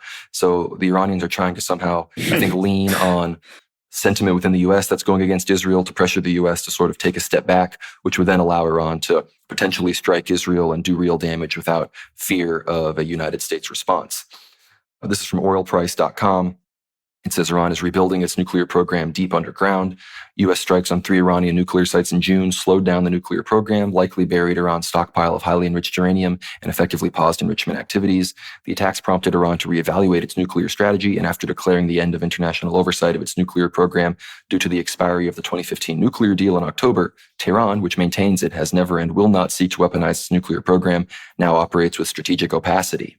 Recent satellite images analyzed by experts at the Washington-based Center for Strategic and International Studies suggest that while there is little to no activity at the 3 sites in Isfahan, Natanz, and Fordo, Iran has stepped up construction at a site buried in Pickaxe Mountain near Natanz. Iran began building the facility in 2020 after a fire broke out in the Natanz enrichment facility. It was initially said to be a centrifuge assembly site, but recent developments suggest that Tehran may be expanding its original plans for the site, according to Joseph Rogers, a deputy director of CSIS's Project on Nuclear Issues. So obviously, I don't know how deep underground this Pickaxe Mountain site really is, but they might be going even deeper than they did at Fordo and Isfahan. And this also comes at the same time that Iran has revamped its ballistic missile program, which, according to Israel, is something that they demand, needs to be deconstructed before they can enter into any kind of deal with Iran. But Iran has, drawn a strict line on that. Their only thing that they're going along with is they still claim that they're not going to weaponize, their nuclear material and attach actual weaponized warheads to these missiles. But again, there are hardliners within Iran that are, growing in number every day that are writing letters and asking the Ayatollah to, remove the fatwa on and the restrictions on nuclear weapons and to actually go nuclear. And we've discussed before how Iran's strategy is to maintain its status as a threshold state, have everybody convinced that they can weaponize in a 2-week time to sort of protect themselves. But again, that hasn't succeeded in protecting them. Israel and the United States have acted with effective impunity against Iran. And it's clear to me that if they want to be left alone, they have to follow the North Korea model and actually develop and test nuclear weapons openly. And of course, we know that if they start doing that, the U.S. and Israel might preemptively strike them to try to prevent that from happening. But again, with this Pickaxe Mountain thing and their other nuclear sites, I think it's clear that, short of an extremely extensive aerial campaign, potentially paired with, launches from the Persian Gulf and even a ground operation, that level of dismantlement isn't really realistic to achieve. So obviously, Iran is accelerating these developments. They want to maintain their status as that nuclear threshold state. And again, I wouldn't be surprised if potentially February or March, or even as early as December, we see a reignition of conflict between Iran and Israel. And this time, and again, who knows? The Iranians have their own problems. A current acting colonel within the ground forces, the army of Iran has defected and now joined the resistance, as it were. A monarch becoming a Iranian Persian monarchist supporter pledged allegiance to the lion flag, as it's known. So we're going to be watching the situation very closely. But, Iran is capable of doing extreme damage, not just to Israel, but also to U.S. boats in the Persian Gulf. Their ballistic missiles they have one of the top ballistic missile programs in the world, relatively speaking to, their size and superpower status. So people really shouldn't treat Iran, again, even they might seem weak, they might seem like they're always responding and reacting. They do have an extensive missile arsenal, and if they really decide to go for broke on that, a lot of people, including Americans and American soldiers, will definitely die. But again, before we move to Russia, Ukraine, final note here, President Trump wrote a letter to Israeli President Isaac Herzog, basically begging him to pardon Netanyahu, because Netanyahu is in the hot seat. He is moving closer and closer towards being convicted and, put in prison. There might be new elections in Israel fairly soon, and Likud have obviously nominated Netanyahu as their main guy, their leader for the prime ministership. So other Israeli officials have called out Netanyahu for, prioritizing his own political future and legal future in his visits and conversations with the United States instead of, securing better deals for Israel. And again, I don't know if this is going to work. Maybe President Herzog really will pardon Netanyahu in an attempt maybe to escalate, or rather to accelerate the process of securing this 20-year memorandum of understanding that we just talked about. Maybe he thinks that if he pardons Netanyahu, gets in Trump's good graces even more, that Trump will sign this 20-year deal, $4 billion every year for 20 years, which is just absurd. The idea that Trump can still claim to be America first when he's even entertaining these ideas is just ridiculous. But it seems to me that is the angle. So we're going to obviously be watching the whole region closely. I think the Israel-Iran conflict is the main thing to be looking at. But before that happens, we might see a smaller conflict, for example, between Israel and Hezbollah. So Dmitry, I'd love to hear your thoughts on the Turkish plane, on the Iranian nuclear capabilities, and all these other things. But real quick, before I hand it over to you, Marco Rubio recently said that the U.S. knows who is arming Sudan's rapid support forces. This is from Middle East Eye. Speaking to reporters at the end of the G7 foreign ministers meeting in Canada, Rubio said something needs to be done to cut off the weapons and support that the RSF is getting as they continue with their advances. Someone's giving them the money and someone's giving them the weapons, and it's coming through some country. He's really trying his best to not name the United Arab Emirates, despite the fact that everybody knows it's the United Arab Emirates. We know who they are, and we're going to talk to them about it and make them understand that this is going to reflect poorly on them and poorly on the world if we can't stop this. And of course, why is Rubio dancing around naming them, whereas he's eager to name Iran and Venezuela whenever it comes to their funding of terrorists or narco-terrorists or whatever? And the answer, of course, is because the UAE recently signed a $1.3 trillion investment deal with Trump and the United States. The UAE is Israel's favored country to occupy the Gaza Strip.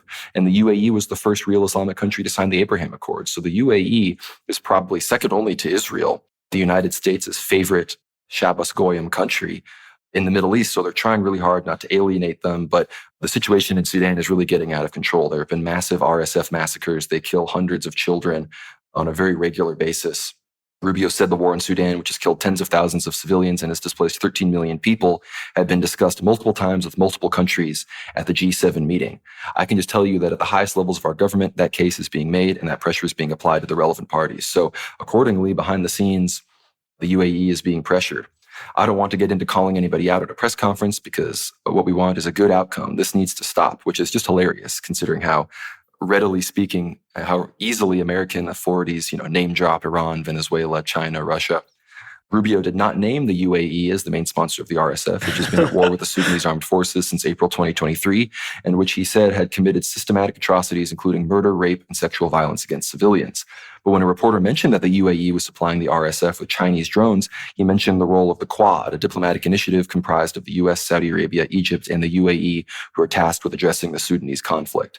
Yeah, none of those people are actually capable of addressing the issue. You should be having Russia, China, Ethiopia even probably involved in these negotiations, but no, it's just the US and their favorite Islamic puppet states. So, again, maybe if the US puts pressure on, we could see the Sudanese situation recover itself. Unfortunately, the Russian Red Sea base that they had been negotiating with the regime, the Sudanese armed forces that are fighting the RSF, seems to have fallen through. So in general, Sudan is sort of a major disaster. But now that I've wrapped everything up in the Middle East and the Islamic world, Dmitry, I'd love to hear your thoughts on the Turkish plane crash, the new Iranian nuclear situation. The IAEA was recently allowed back into Iran. I don't know if they inspected Pickaxe Mountain, but I think they were allowed into Natanz and some of these other places. So that's a moderate development towards, negotiations from the Iranians. But I'd love to hear your thoughts on all of that and, of course, the potential for the new Israel-Iran war. Yeah, absolutely. No doubt the IAEA development was, of course, done with the blessing of China and Russia. Clearly, Russia being the main supplier of nuclear technologies, building at the moment 3 to 4 nuclear reactors on the coast of the Persian Gulf for Iran. So clearly, naturally, this would be Russia, of course, giving the blessing for Iran. It's telling them, look, we don't want another conflict in the Middle East. We're going to try and control the situation as much as possible. Clearly, Russians have been speaking to both the Israelis and the US without, of course, informing the Iranians or perhaps even mediating behind the scenes. Now, we're talking completely off the books, trying to hold the region somewhat stable. Again, Russia almost has no leverage in the region at the moment. It's been, unfortunately, the Gyumri base in Armenia is probably the southernmost Russian center besides Khmeimim in Latakia and the Tartus base, which now, of course, the Russian, as I said earlier, the HTS regime has essentially sold it off to the UAE. The Russian company Stroytransgaz has been completely kicked out of Tartus. And of course, this particular company moved into Tartus with the blessing of the Assad regime. So now that the owners of Syria have changed, so have the massive contractors which they've signed from abroad. So the UAE is really making bank, I think, on almost not just its geopolitical investments, but it's trying to rival Qatar in terms of its investments in overseas operations. Qatar in Syria, clearly, and the UAE now in Sudan. And the RSF, as you said, Conrad, correctly put, they are still succeeding. There's really the army, the official army of Syria, that is, the army of the Syrian regime that has taken over in the early 2020s. It is struggling to hold them back as, of course, they're heading slowly but surely towards Khartoum, the capital of Sudan. It's incredibly concerning as the number of displaced persons, and these, of course, majority Black, essentially sub-Saharan Africans, being completely, literally running across the desert north towards countries like Egypt, Libya, etc. And of course, we know what happens in Libya, essentially, and Field Marshal Haftar, as of lately, he hasn't been very friendly towards a lot of these refugee and asylum seekers. The whole thing is a giant mess in terms of, just how people's attitude towards human life. And some of the footage, of course, coming out of Sudan, I have to just reemphasize last week's episode because some of the things we described, but every single day almost, there's new clips come out of atrocities that you'd think these are additional clips from a movie or something because they're simply so inhumane. For example, there was a woman running alongside a truck with what looks to be like a leash or a lead around her neck, and the truck essentially sort of pushing her, dragging her along, not driving too fast, of course, to make sure she's still on her feet. It's like some of the things described by a lot of the Polish and Lithuanian explorers when they visited, of course, Turkish and Crimean Tatar-controlled Crimea in the 1600s. They basically described abhorrent treatment of the local population, especially some of the local Slavic slaves that were completely abused by both the Turks and the Crimean Tatars in the 1600s. We're seeing kind of this, but caught on film in Sudan, committed to a lot of the local Black Muslim civilian population, which clearly is very tired of war. In any case, the UAE is clearly looking to invest in whatever when the RSF regime comes to power, Conrad, it's going to be basically bankrolled by the UAE. It's going to be a puppet state. And of course, the princes of Dubai, the noble families, these Arab sheikhs, they're going to absolutely appreciate what has taken place there. And of course, completely disregarding human life. Now, basically, most of Africa is, especially the northern half of Africa, is in a state of perpetual conflict. I just want to briefly mention countries like Mali, Burkina Faso. They are struggling right now ever since the apparent withdrawal of Russia and especially Wagner from Mali. And Russia didn't withdraw after they defeated Janim, Boko Haram, basically North African ISIS and all these other Islamic terrorist organizations and the Tuaregs, which we spoke about in depth last year, basically on most of our World War Now episodes.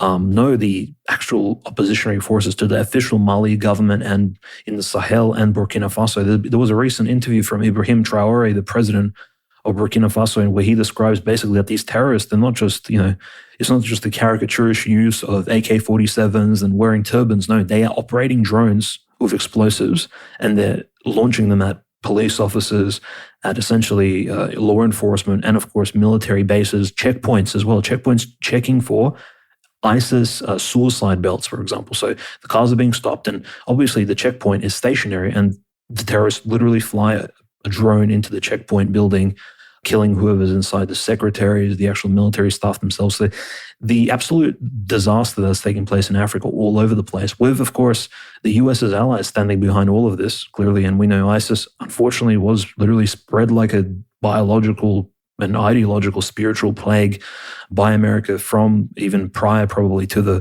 Obama administration.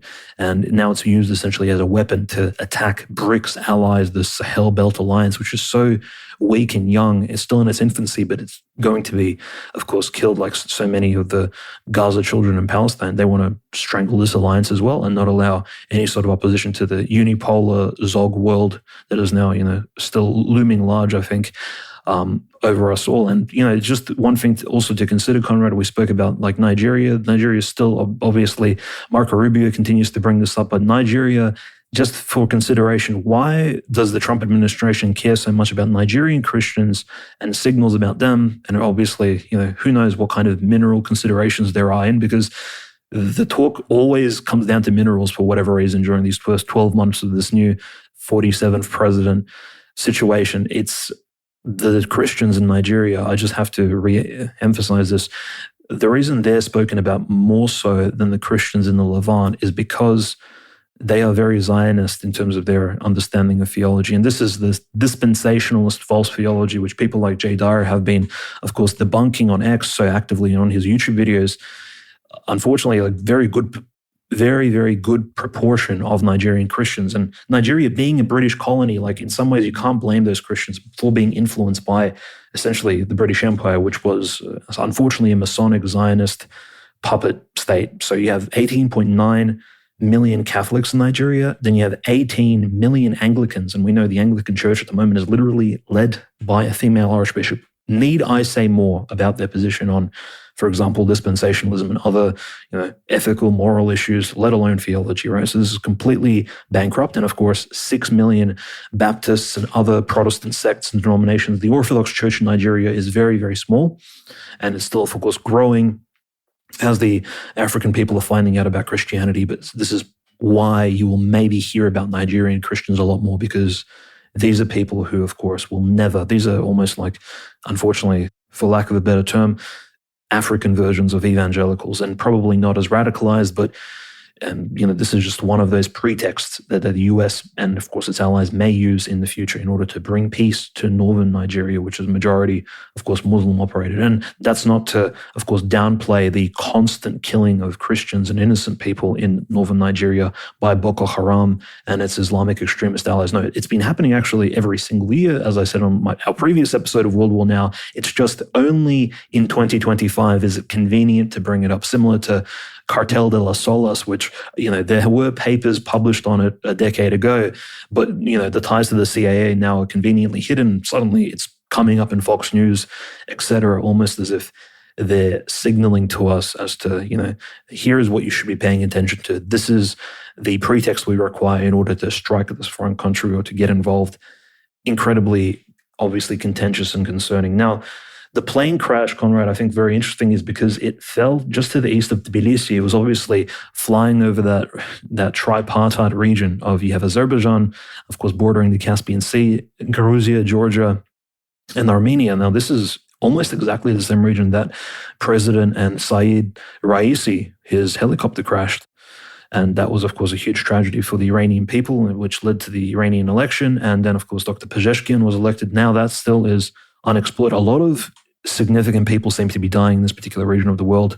And as you said, could it be a Ukrainian drone, a Russian drone, Russian air defense? Who knows? It really is one of those sort of gray areas, but it did fly over Georgia, which is, technically speaking, in this intermediary stage. Almost, you can say Georgia is leaning west, but at the moment, the parliament in Georgia the parliament of Tbilisi is quite pro-Russian. At least it's swayed in that direction in the recent year. And thank God for that. So this particular Turkish Air Force plane, it was very old. It was, I think, 57 years old or something of that nature. Clearly Lockheed Martin made. So who knows maybe something went wrong technically speaking, or perhaps there was some very, important people on board whose names, may not be entirely disclosed in the near future. There's a lot of obfuscation, and obviously intelligence agencies are working overtime. We still don't know exactly why Prigozhin's plane, literally that left Sheremetyevo airport in Moscow, crashed over the Tver region, which is 200 kilometers north of Moscow, literally, in the vicinity of the central hub of European Russia. And it still remains a mystery as to why that plane exploded in the air, right, and killed arguably the most decorated hero of Russia since the Second World War, Polkovnik Colonel Dmitry Utkin.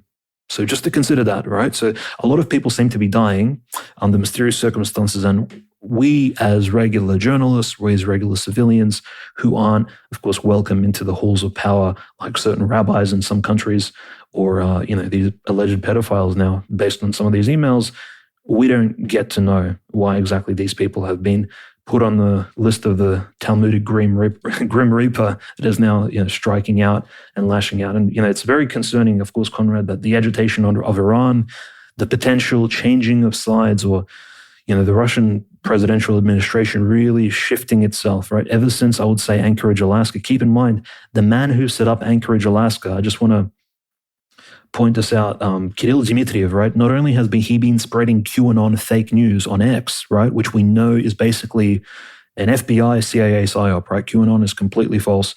Kirill Dmitriev is the guy who actually set that meeting up between Putin and Trump in Anchorage. In the past, he, of course, worked for Goldman Sachs in America. He's President Putin's version of Steve Witkoff. Obviously fluent in English, lived in America for a long time, studied in America. Clearly, he knows the landscape. And after he worked in Goldman Sachs, he worked as a financial advisor to one of the biggest Jewish oligarchs in Ukraine at the time, not Kolomoisky, one of the other ones we spoke about with Gennady on our 8th hour episode in relation to the essentially the Ukrainian economy. Go back and watch that. That is a very dense 8th hour episode.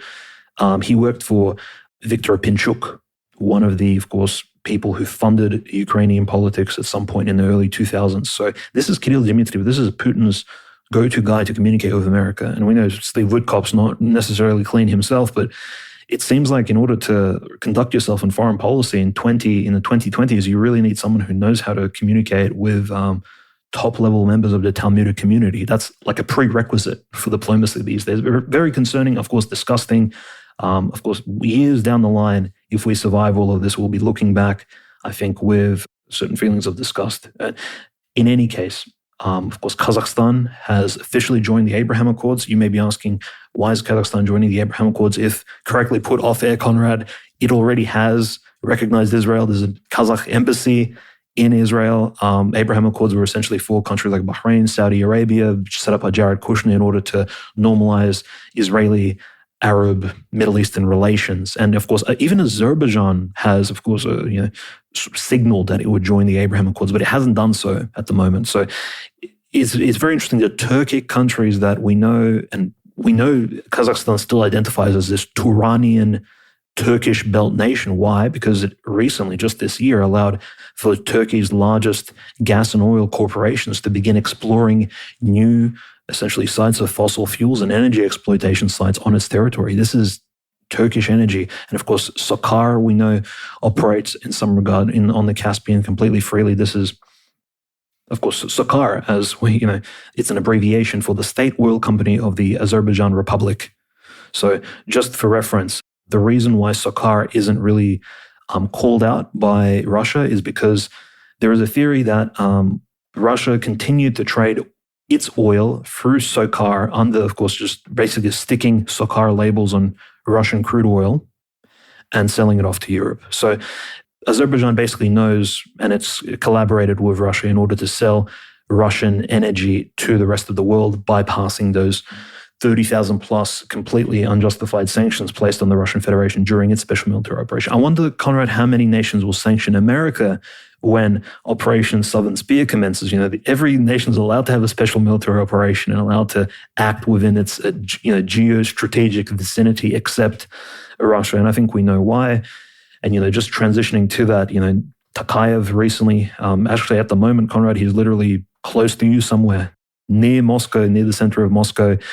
He personally met with Vladimir Putin. They signed another memorandum of agreement between Kazakhstan and Russia, sort of showing that they will continue working together. This is a very bizarre signaling from Tokayev, the president of Kazakhstan. As a lot of people are very upset at him because just this week, so in the last week, he's firstly visited America, and with Donald J. Trump, Tokayev has signed the mineral deal. So there is an active mineral deal, and this has been actually spoken about and in some way pre-ratified, but all the way back in June of this year, very unspoken about story.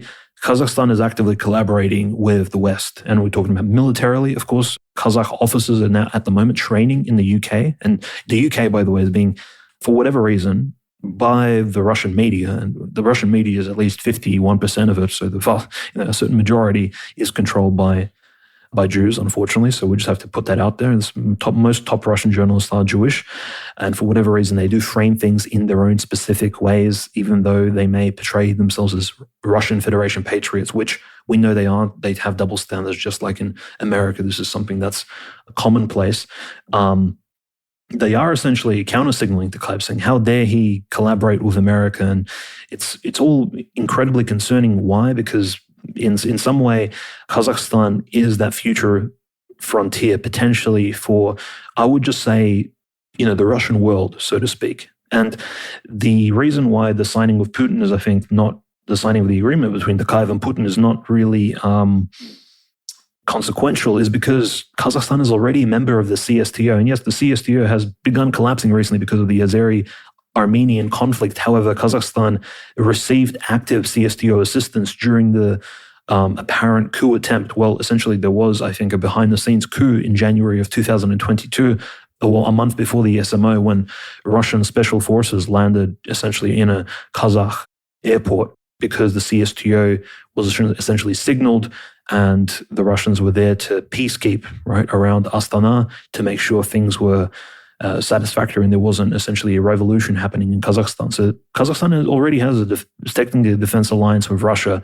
But generally speaking, I think Putin also, and we have to give him props, is just trying to make sure, Conrad, that Caspian Sea highway between Russia and Iran remains safe. And this means normalizing with Aliyev.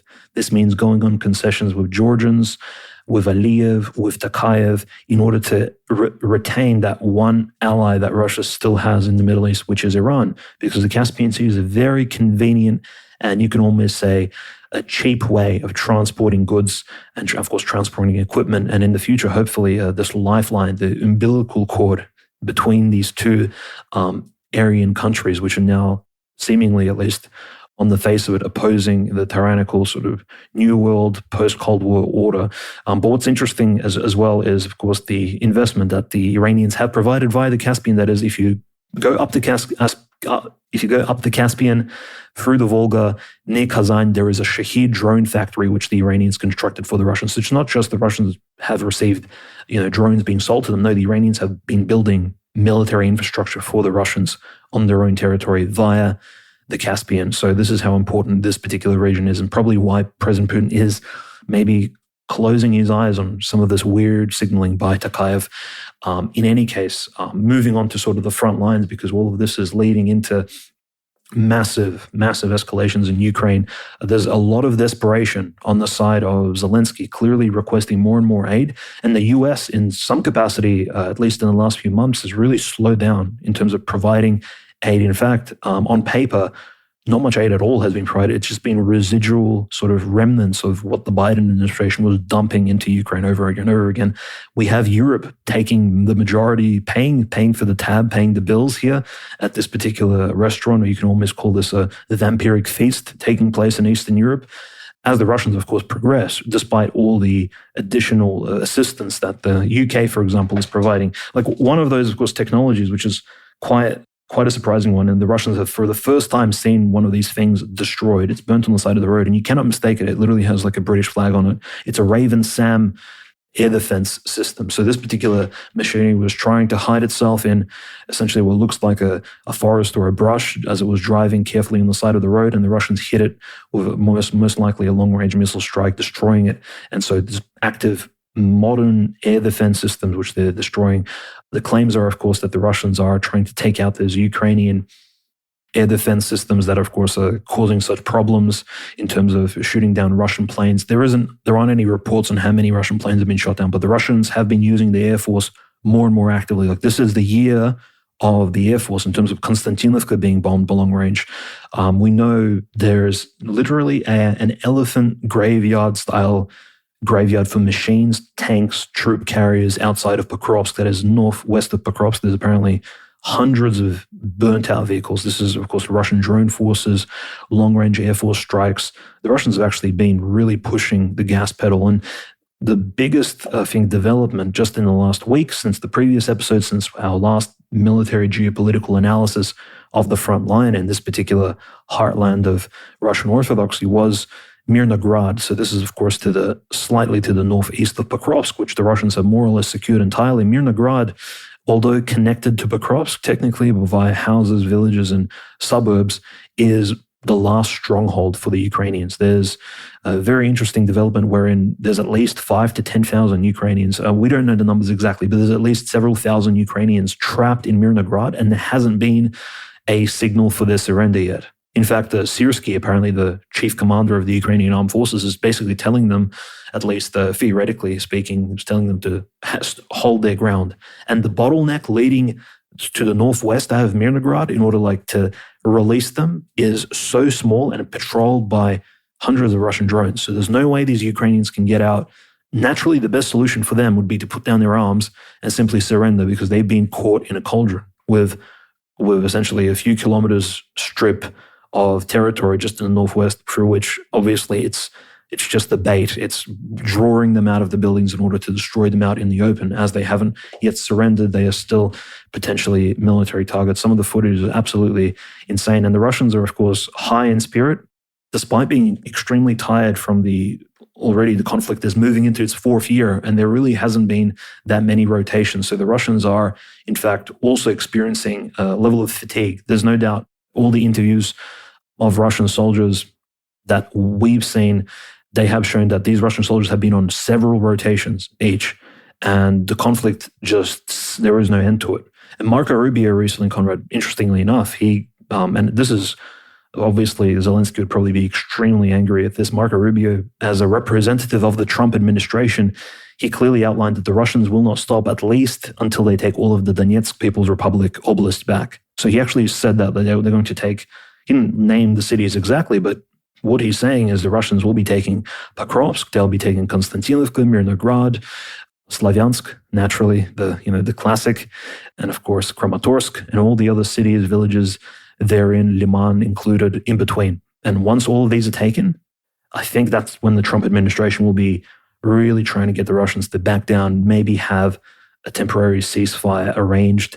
And of course, the economic question will be thrown into the mix as well, because a lot of those frozen Russian funds at the moment are still being held in Brussels, still being held under lock and key, and the Europeans are getting restless. They're already spreading those dividends and actually using them up. These are at least 280, 300 billion American dollars worth of investments. And the world economy isn't necessarily doing its best right now. It's really on shaky footing. And I think next year will be a very interesting time for big, important economic discussions. In any case, and the Russians slowly, suburb by suburb, are of course taking Kupiansk in the northeast. Obviously, Kharkovskaya Oblast. It's interesting because you'd think that perhaps Volchansk would be the first city in Kharkovskaya Oblast that would fall, but Kupiansk, no. In fact, the Russians are dissecting it. It doesn't seem to be the same degree of resistance as in Pokrovsk. And Kupiansk well and truly is falling to the Russians just as we're speaking. There's also villages on the outskirts that the Russians are taking slowly but surely. Speaking of Volchansk, also heavy clashes up there. For whatever reason, the Ukrainians are trying to hold that line, because I think it essentially is a launching pad, like a Platzdarm, as you would say in Russian, for any future incursions that the Ukrainians may try into, for example, Belgorod direction or such, northly into the Russian territory. In case the Russians ever drop their cool, they can use Kharkovskaya Oblast as a base.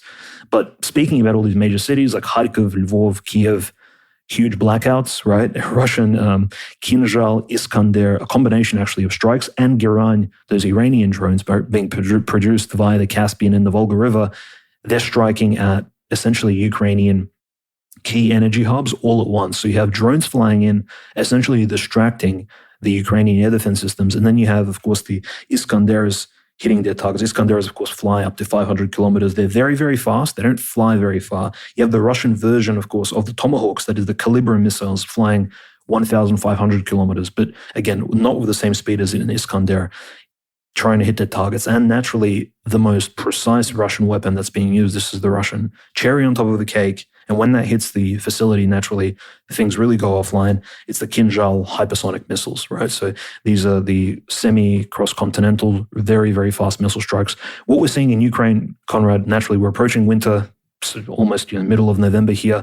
Things are about to get very cold. And for the first time, we have a massive electronic blackout. It looks like things are really trying to turn into the Russians' favor.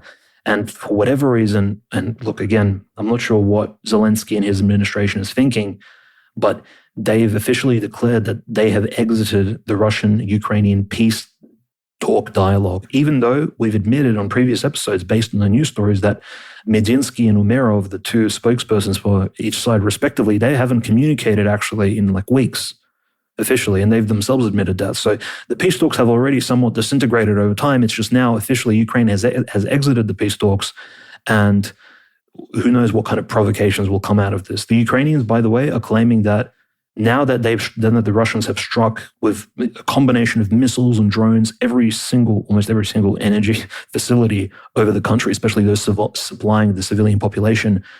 You'll notice most Ukrainian YouTube channels, Ukrainian media, they're calling for semi-terroristic strikes on Russian civilian facilities. They're just saying, look, we have to go all out, activate, Operation Spiderweb or whatever the Ukrainians have. So Russia right now I'm hoping the Russian FSB is working overtime in order to stop any of these terror strikes, because definitely the Ukrainians will be trying to provoke. They're going to be there, just like their ally Israel is going to be basically prodding and poking strikes at terror acts all over the country, in my particular estimation. The Ukrainians have done this before, and they're going to need to save face, especially in light of the fall of Pokrovsk. When that is announced, I think the coming mass surrendering of troops in Mirnograd, which unfortunately the Russians, they're looking to rename Mirnograd into Dmitrov.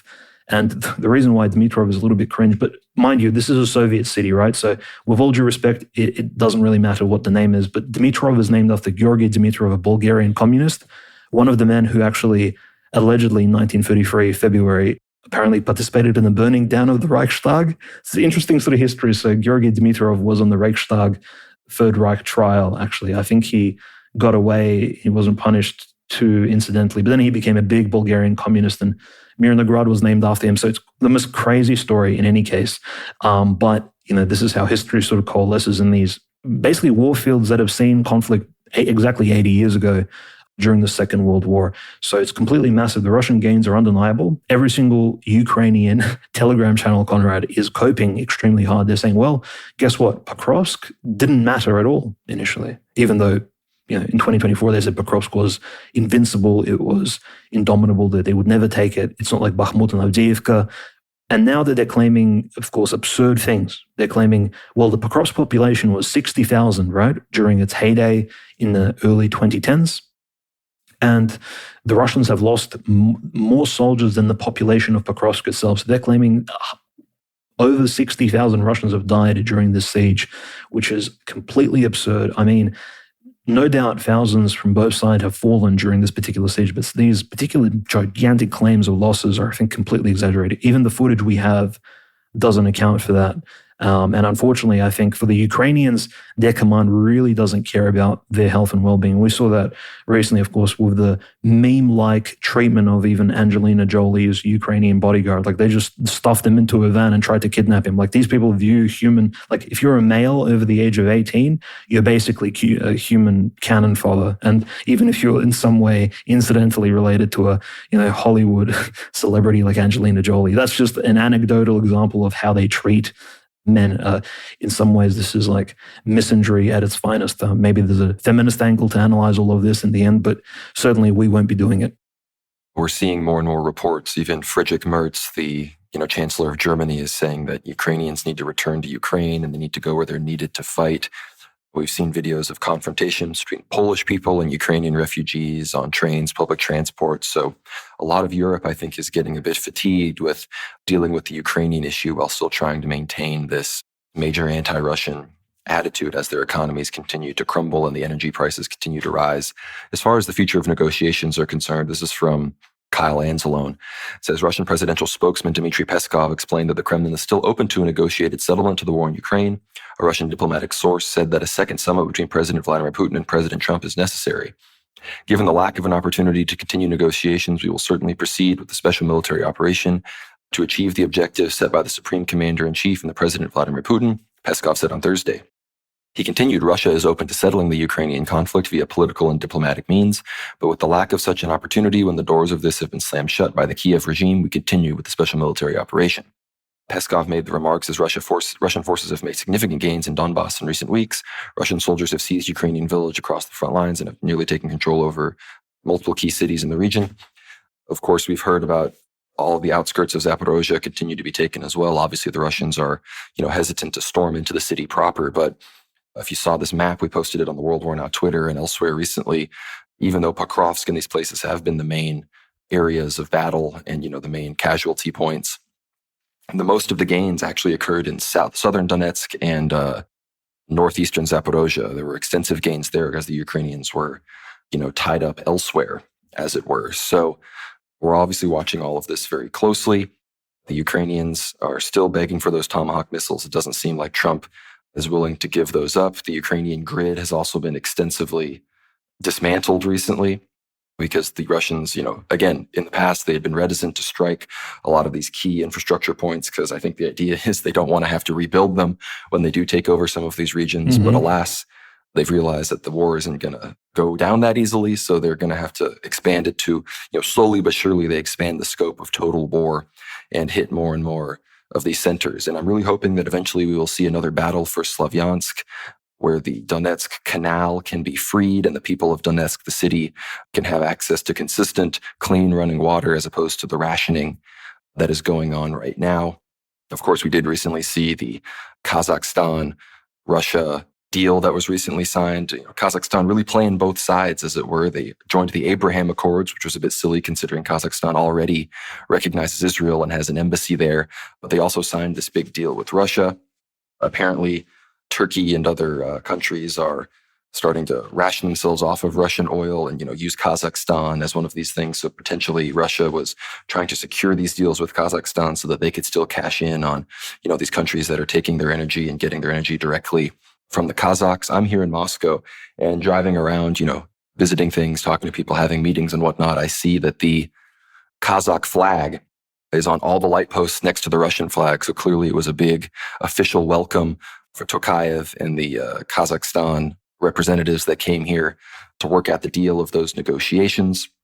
So yeah, Dmitry, if you want to give any final thoughts on the Russia-Ukraine situation or the Russia-Kazakhstan deal before we talk about some of the Epstein stuff and then move to Asia, feel free. No, absolutely. I think ultimately it's President Putin, of course, having the balancing act. Clearly, he wants the Caspian absolutely open, safe territory, right? There are no NATO countries on the coast of the Caspian, right? So this is a free trade route, a free collaboration point between Russia and Iran. It is the north-south axis, which I think eventually, in a futuristic type scenario, Russia will also build a relationship with its BRICS ally India in the near future, which I know India is experiencing its own hardships at the moment with Pakistan, which are very concerning as far as that goes, because it does seem like almost in multiple points of the world, Conrad, there will literally be conflict erupting. If you're looking at the clock, looking at the calendar, anytime, really, any day of the approaching sort of months, even prior to Christmas, I think we'll definitely see at least one of these wars escalate, most likely what we spoke about earlier in the episode. But it's very concerning because one of the chiefs of the Russian administration, this is, of course, one of President Putin's top administrators. So this is not quite the same position as Marco Rubio, but because of his outspokenness recently, it's been incredibly concerning, just domestically. Of course, I'm speaking about Sergei Kirienko, a.k.a. his real last name is Israetel, literally. He's essentially a Jewish liberal who used to, of course, back in the early 1990s, maybe early 2000s, he tried to bring Scientology into Russia, but that kind of failed and was exposed, and now Scientology is banned in Russia. So very interesting, sort of weird character we spoke about before in relation to the Rosatom, the Sarov, essentially nuclear bases. This man has recently released an interesting article stating that Russia needs a new ideology. And it's like, Kirienko, Israel, I don't think you need to be the one explaining to the Russians about a new ideology. And this article that he published, and the reason this is important is because he's speaking for a certain portion of the Russian administration, domestically speaking, the administration of, I guess, United Russia, you can almost say. And it doesn't even mention the word Russian people, I believe, once. Even it refers to the Russian world as Российская цивилизация, which it talks about the Russianness of the project in very vague, multicultural ways. The word multiculturalism and multinational are mentioned many, many times in this very concerning article that essentially he collaborated on writing alongside it with another, shall we say, questionable quasi-patriotic figure. So this is somebody very close to President Putin, proposing very strange, semi-exotic and somewhat stale things. None of us want to hear about that. We want to hear about, of course, an expansion of orthodoxy, a liberation of Christians in Ukraine. And Conrad, I just want to reiterate, I think the best way really to end our segment on the Russo-Ukrainian conflict is with Sergei Lavrov's, of course, the Russian foreign minister, his statement on the 11th of November, which was he essentially reiterated the goals of the Russo-Ukrainian special military operation, right? The war itself. He said that the goals remain the same, and that is to make sure Russian culture is essentially allowed in Ukraine, freedom for Russians, freedom for Russian speakers on the territory of the Ukrainian state, freedom for the Ukrainian Orthodox Church, and he, of course, means the canonical church of Metropolitan Onufry, denazification and demilitarization. So he said these things. He's basically mimicked and added on, some of the great points about the church that's being persecuted in Ukraine. The only concerning point, of course, and I'll have to get back to this in future episodes, and we can talk about this all day, no doubt, is when he did mention denazification, and he tried to reiterate what that meant in the modern sense. And he said that, look, the reason denazification is important is because Russia was a party to the Nuremberg trials after the Second World War, and we're simply going off of the results of the Nuremberg process, this international law tribunal, which, of course, tried and convicted the leaders of the Third Reich who committed war crimes, etc., during the Second World War. So that particular appeal is, I think, very strange. Obviously, there won't be any persecution of the Talmudic community in Ukraine that essentially the oligarchs, Pinchuk, Kolomoisky, started this whole affair, basically from the beginning by funding Banderites and all these other evil organizations across Ukraine, which are now expanding. The Azov battalion is very active and very much in our faces, not just agitating Russian boomers, but I think, Conrad, also exacerbating the conflict itself. Those people in the audience who are listening and who may be thinking, well, we just want peace in the eastern Ukraine. Russia doesn't need more land. We just want peace. That's the Christian solution. Well, I'll tell you this much. Ukraine is actively promoting this quasi-neo-fascistic, neo-Nazi, whatever you want to call it, ideology in order to trigger the Russians in pushing back more and further and onwards. It's not even about Ukrainians expressing themselves as Banderites. I think it's obviously being used as a red rag in front of a bull. In this case, the bull is Russia, and its horns are in Kupiansk and Pokrovsk at the moment, is successfully pushing the Ukrainian front line back, as, of course, they're losing more and more Slavic men who are being sent to the trenches, no doubt, by the Zelensky regime, completely against their own will. So it's very, very tragic. But overall, I think, Conrad, there is an aspect of like a sacrificial Talmudic slaughter of Goyim that I think, when the numbers do come out years from now, I think we'll almost have like a special reunion episode to discuss exactly what the outcome of this particular local war will be, because who knows exactly how this conflict will expand. Maybe this will be completely irrelevant history based on the things we'll see in the near future. The world is becoming an extremely dark place. So it's good that we report on these things from a Christian perspective. No, I completely agree. And we're going to discuss the persecution of the church here in a second, but we have to cover some final issues before we move on. It's been a long show. We should have moved on a little bit quicker, but nonetheless, it's been a busy week, obviously, in the United States. The big news is this release of the Epstein files. They haven't all been released yet. The House of Representatives, Mike Johnson, they're going to be bringing a vote to the floor of the House of Representatives to release the full Epstein files, all these emails. Trump is claiming that the ones that have been released were selectively released to hurt him in particular. Of course, we discussed the Tom Barak leaks that talk about Epstein wanting a picture of him with a child to make him smile. The other major leaks, Epstein said Trump was like the worst person that he knew.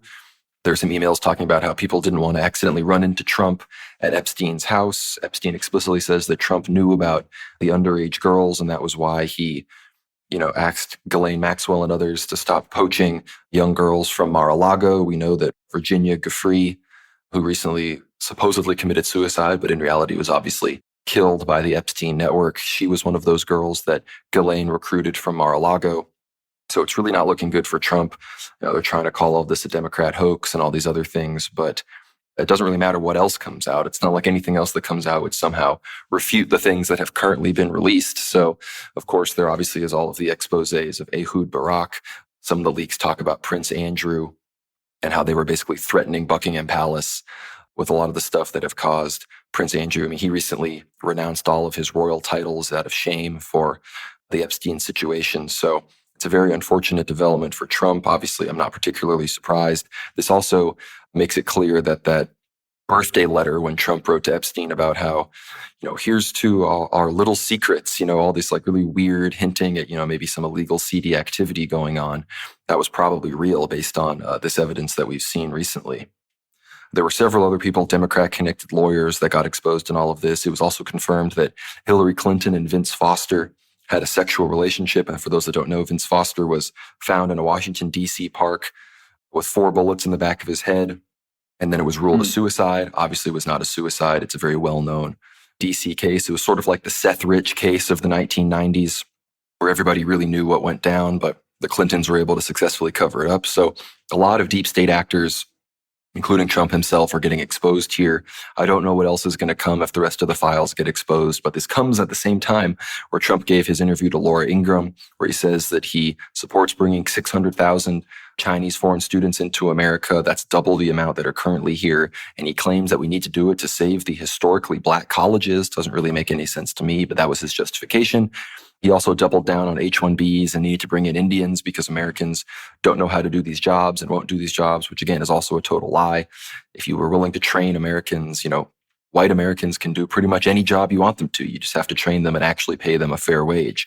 And none of these politicians admit that the only reason that they want to bring in these people is because they're willing to work for slave peasant wages, while, white people want to actually get paid enough to maintain a certain standard of living, keep up with inflation, all these other things. Of course, the October jobs report is also not being released with the proper unemployment information. Apparently 50,000 jobs this past month were lost, which is the largest job loss since the COVID pandemic. So in general, across the board, foreign policy, the economy, scandals like the Epstein thing, it's really not looking good for the Trump administration right now. That's part of why the off-year elections in Virginia, New Jersey, and New York went overwhelmingly, not just for Democrats, but for, the progressive Democrats, specifically Mamdani, of course, winning the mayoral election in New York. Abigail Spanberger won the gubernatorial race in Virginia. The Republican lost in New Jersey. It was like some crazy number compared, like it was 10 points higher than, he lost by 10 points compared to the fact that Trump and the other Republicans in 2024 actually did very well in New Jersey. All those gains seem to have been totally rescinded. So be sure to follow us on the social media. We've posted a lot of the specific details of the Epstein leaks. Again, I think the most relevant ones are the ones about Epstein thinking Trump, he says Trump doesn't have like a good bone in his body, talking all about Trump knowing about all these girls, Trump spending time at Epstein's residences, and of course the Tom Barak situation with the child picture. The other crazy thing is that all these messages are just full of typos. None of these people actually know how to spell or type. It really is a glimpse into the kind of incompetence and the casualness with which these people engage in these underground, horrible activities, and how compromised everything really is. And even more than that, a lot of the emails weren't even about sex trafficking or children. Epstein was clearly distributing all sorts of sort of illegal money and finances. He was some kind of arms trafficker as well. He even was involved at high level, geopolitical discussions with Israel and other countries in the Middle East and the United Kingdom and Kazakhstan and these other sorts of places. So he was, frankly, more relevant than people have even claimed he is already. So in many ways, Jeff Epstein was the man behind the curtain as far as we can tell. And I'm sure there were people controlling him that were willing to not leave as much of a paper trail. But regardless, we're going to see exactly what else comes out when the House votes on this, because supposedly 100 plus Republicans are talking about flipping on Trump and voting for their release. And they don't need nearly that many to trigger its release. They only need a few Republicans. But if 100 plus are flipping, it shows that a lot of these Republicans are afraid of being associated with this scandal, and they want to get out ahead of it so that, when Trump steps down from the presidency and is no longer, a politically relevant figure, they themselves can wash their hands of it and say, see, look, I voted for their release. I wasn't in the files. I don't have anything to do with that. I don't know what J.D. Vance is going to do, because clearly he's not in the files particularly, but if he's going to be, prompted to stand by Trump, he might face some backlash for it. So before we move on to Asia, Dmitry, I'd love to hear your brief thoughts on the Epstein stuff.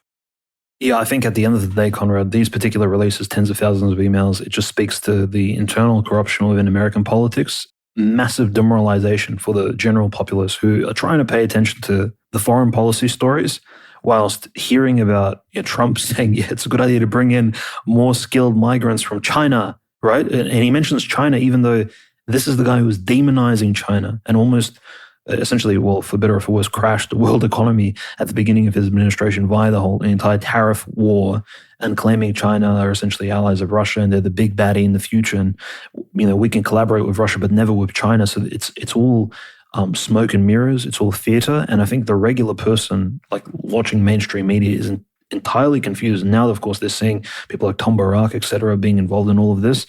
And Trump just playing defense. Like he's playing he's doing more defending of Jeffrey Epstein and Ghislaine Maxwell than even Alan Dershowitz is. So it's all incredibly concerning. Clearly, he's on the side of these Ben Shapiro, Dershowitz type characters, all very unseemly, unsightly. And yes, this is, again, another mark, another stain on the great short history, the few hundred years that the US has existed on essentially the American people. And it's just very interesting as to how the Americans will overcome this. And even though New York may turn into Agrabah, or, this combination of Agrabah, Baghdad, and Tel Aviv, right? And like an Aladdin type story, we have to just understand, you see Mamdani wearing the Kabbalah bracelet, you see him, of course, wearing a kippah, and you understand this whole Islamic angle as well was a big psyop because you invite Al-Qaeda into the White House. And Epstein himself, naturally, his connection to literally the spreaders of Wahhabism in the 2010s, right? The Crown Prince of Saudi Arabia, etc., in the Middle East, traveling everywhere, collaborating with all these people. This is all a massive joke. And naturally, the worst part of it is that there are literally, as you said, even as a side gig, innocent children involved, which naturally marks all these people with a sort of the sin of child abuse and a massive crime, which they will never expose themselves for. And so they're always going to be members of this secret, collaborative, criminal gang type process. And this is super sad. And we're not the only ones reporting on this, but this is what's happening, I think. This is what the powerful, wise rulers are doing behind the scenes. And incredibly surprising. And, it's all public now. No, it's very true. And as far as the Chinese students go, most people are saying that this was basically a concession that Trump was forced to give to China because China conceded on the sale of TikTok to Larry Ellison, which now TikTok is much more Zionist. They suppress pro-Palestine, anti-Jewish content. They suppress people like Nick Fuentes and Tucker Carlson. Nick's been on his generational run, really raising the consciousness on the Jewish question in the United States. And that's why you have Ben Shapiro, Larry Ellison, all these people that are involved in the purchase of TikTok, Hasbara, Media Lies, Mark Levin, all these other people are, coming out in full force trying to cancel Fuentes, cancel Tucker, cancel Candace Owens, even come after Megyn Kelly for not disavowing Candace Owens, even though she, gave fairly hostile interviews to Tucker and others in defense of Israel. It's just never enough for these people. So U.S. is in the midst of a full-scale information war as far as Israeli Jewish dominance of our society goes. And, the people are obviously on the correct side of things. Most people are now very skeptical of Israel and whatnot, but the powers that be are not going to go down without a fight. But we have to transition over to East Asia here. Cambodia has evacuated hundreds from their disputed Thai border as tensions escalate. This is from Al Jazeera. Cambodia has evacuated hundreds of its citizens from a village on the disputed border it shares with Thailand as tensions between the neighbors are flaring, threatening a ceasefire agreed to in July. About 250 families from Prechon in Cambodia's northwestern province of Bante were taken on Thursday to a Buddhist temple 29 kilometers from the border. The evacuation took place a day after a man identified as D. Nai was said to have been killed in a shootout between Cambodian and Thai soldiers around the same frontier village. 3 others were injured in the incident, according to Cambodian Prime Minister Hun Manet. Both sides blamed the other for what happened on Wednesday, claiming that they were not the first to open fire. Of course, Thailand has requested that Cambodia apologize for violating the ceasefire. Cambodia has clapped back at Thailand because they killed civilians. So it appears that the ceasefire is very much in jeopardy. Trump claims that all these ceasefires are going to last for thousands of years, but most of them can't even withstand a few months. Earlier in the week, Thailand accused Cambodia of laying new landmines after saying one of its soldiers had lost a foot when a mine exploded on Monday near the border. The Cambodian Defense Ministry has denied the allegations, insisting that the mine must have been placed there during previous confrontations. In response, Bangkok called Phnom Penh's response insufficient. So again, they're moving more towards war here. And this isn't the only war in Asia that's at risk of reigniting again. This is from the South China Morning Post. Tensions are again mounting in South Asia after suspected terrorist attacks in Pakistan and India triggered a furious exchange of accusations, including claims of proxy warfare conducted through Afghanistan. Analysts are cautiously optimistic that renewed conflict can be averted following deadly clashes between Pakistan and India in May and skirmishes between Pakistani forces and the Afghan Taliban in October. The hope is that restraint and international diplomatic pressure may yet stave off escalation, but the hardline stances of Islamabad, Kabul, and New Delhi leave little room for optimism. Obviously, many people are claiming the attack in New Delhi was a false flag. There's this big bomb that exploded, a car bomb. I think up to 12 or 13 people were killed. It was a brutal scene. The Indians are, of course, claiming this was done by Pakistani terrorists from Kashmir. There were also huge attacks in Islamabad, and while there were certain attempts to blame that on Indian actors, obviously Tehreek-e-Taliban Pakistan, which is the main kind of Taliban-Pakistan-connected militia, that were also blamed for it. And we know that the Pakistan-Afghanistan war there is a ceasefire, but there have still been skirmishes going on. So in general, the subcontinent and Asia is very much about to ignite. But I think one of the most interesting developments in this sphere was China's threats to Japan. The new Prime Minister of Japan, Takaichi, the quote-unquote far-right female prime minister, she made comments that Japan would have to act militarily if China seizes Taiwan. But in response, the Chinese military and Chinese foreign spokesperson said that Japan will suffer a crushing defeat if it tries to intervene over Taiwan, and that those who play with fire are destined to die by fire. This is from Reuters. Japan will suffer a crushing defeat by the Chinese military if it tries to use force to intervene over Taiwan, China's defense ministry said on Friday, ramping up the rhetoric over Japanese Prime Minister Sanai Takaichi's remark about the island. Takaichi sparked a diplomatic row with Beijing with comments in parliament last week that a Chinese attack on Taiwan could amount to a survival-threatening situation and trigger a military response from Tokyo. China's top diplomat in Osaka shared a news article about Takaichi's remarks about Taiwan on X and commented, "The dirty neck that sticks itself in must be cut off," prompting a protest from Japan's embassy in Beijing to Chinese Vice Foreign Minister Sun Weidong. Chinese Defense Ministry spokesperson Jiang Bing said that Takaichi's words were extremely irresponsible and dangerous. Should the Japanese side fail to draw lessons from history and dare to take a risk, or even use force to interfere in the Taiwan question, it will only suffer a crushing defeat against the steel-willed People's Liberation Army and pay a heavy price, Jiang said in a statement. On Thursday, Sun summoned Japan's ambassador to China, Kenji Kanasugi, to lodge a strong protest over Takaichi's remarks. It was the first time in more than 2 years that Beijing has called in a Japanese ambassador. Sun last summoned then Ambassador Hideo Terumi in August 2023 over Japan's decision to release wastewater from the Fukushima Daiichi nuclear power plant into the sea. Of course, recently China has also deployed landing barges, that would in theory facilitate a ground invasion of Taiwan to the closest Chinese ports to Taiwan. So obviously they're trying to communicate that you guys better not get in the way of this. Taiwan is part of China. And if we need to, forcibly reunify things, we will very much move in that direction. So those are the developments in Asia. Obviously, the China-Taiwan thing is one of the biggest tinderboxes that, China sort of holds on to. And at any moment, If they decide to go into Taiwan, the Third World War will officially be across all continents, basically, with Venezuela, with everything going on in Ukraine, with everything going on in the Middle East, and then, of course, the wars in Africa now combined with what's going on in Taiwan. So that's probably the biggest precipice that everybody is sort of waiting for the world to fall off of, is the Taiwan issue. Of course, I've discussed extensively in the past how China benefits from waiting.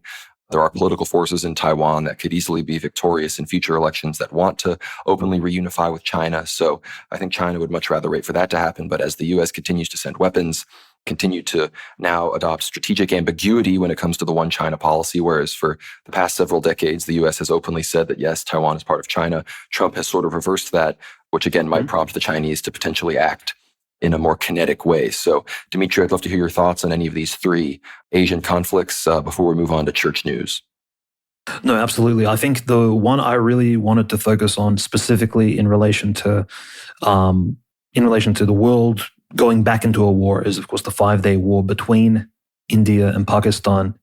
The ability of that to renew, because what's very interesting is that in Delhi, actually, the casualties, I think they've arisen to 12 or 13 people have died because of the car explosion. Now, was it a suicide bombing? Was it a remote bomb blown up in the vehicle? Of course, reminiscent of something that killed, for example, Daria Dugina in Russia, for example. Again, a car bomb, but this time it was in a densely populated neighborhood. Very unfortunate. And then clearly, literally in the same, almost a day later, in Islamabad, a suicide bombing, right, took them out. Now, people are saying, I'm not too familiar with, Hindu theology to 100% state that any of their, say, gods and many demonic deities promote sort of suicide bombing as a potential option.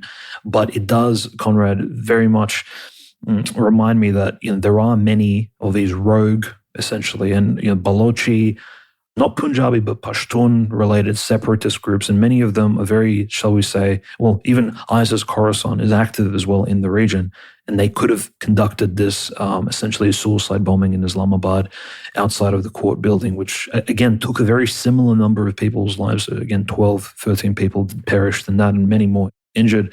Just very unfortunate, and I wouldn't be surprised if, and look, Russia, the FSB, Alexander Bortnikov, just last week, he did say that ISIS-K, active in that Pakistan, Afghanistan, South Central Asian region, is a British MI6-run Islamic extremist organization. That's what the Russian FSB chief believes. And he recently informed us of that. So, it just leads me to, speculate further as to who might be pushing these two former British imperial colonies together, obviously clashing just to the east of Iran, destabilizing the region further, destabilizing the Indian Ocean region.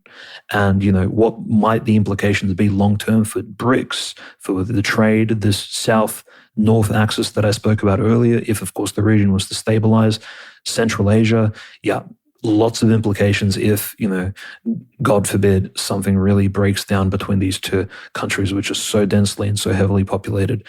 So the world really is walking quite a fine line. These various regimes are trying to balance many interests, and the conflicts are well and truly heating up.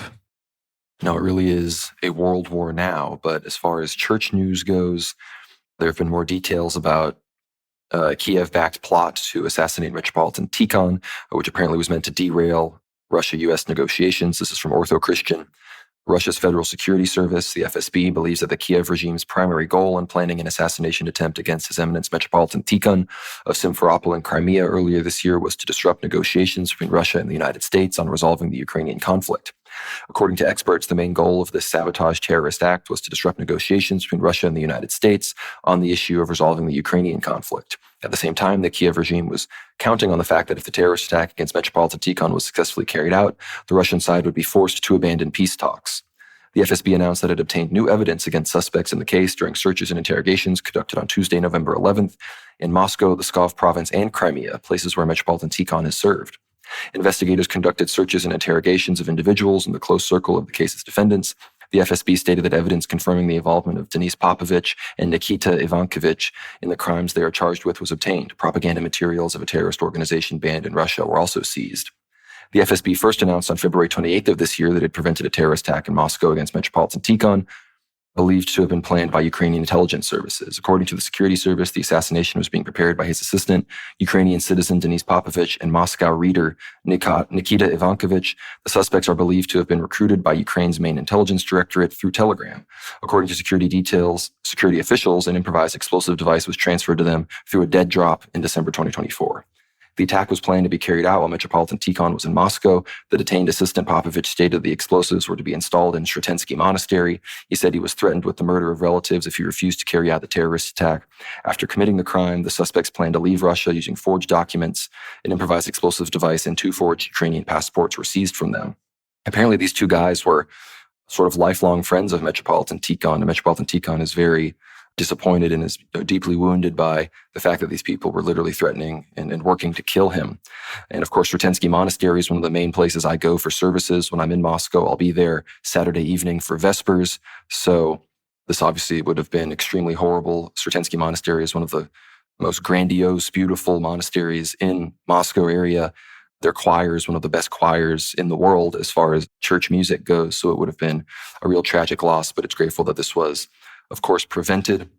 Recently, the Moldovan Orthodox Church, this is the next story, they condemned the provocative statements from the government, from others that are threatening to ban them.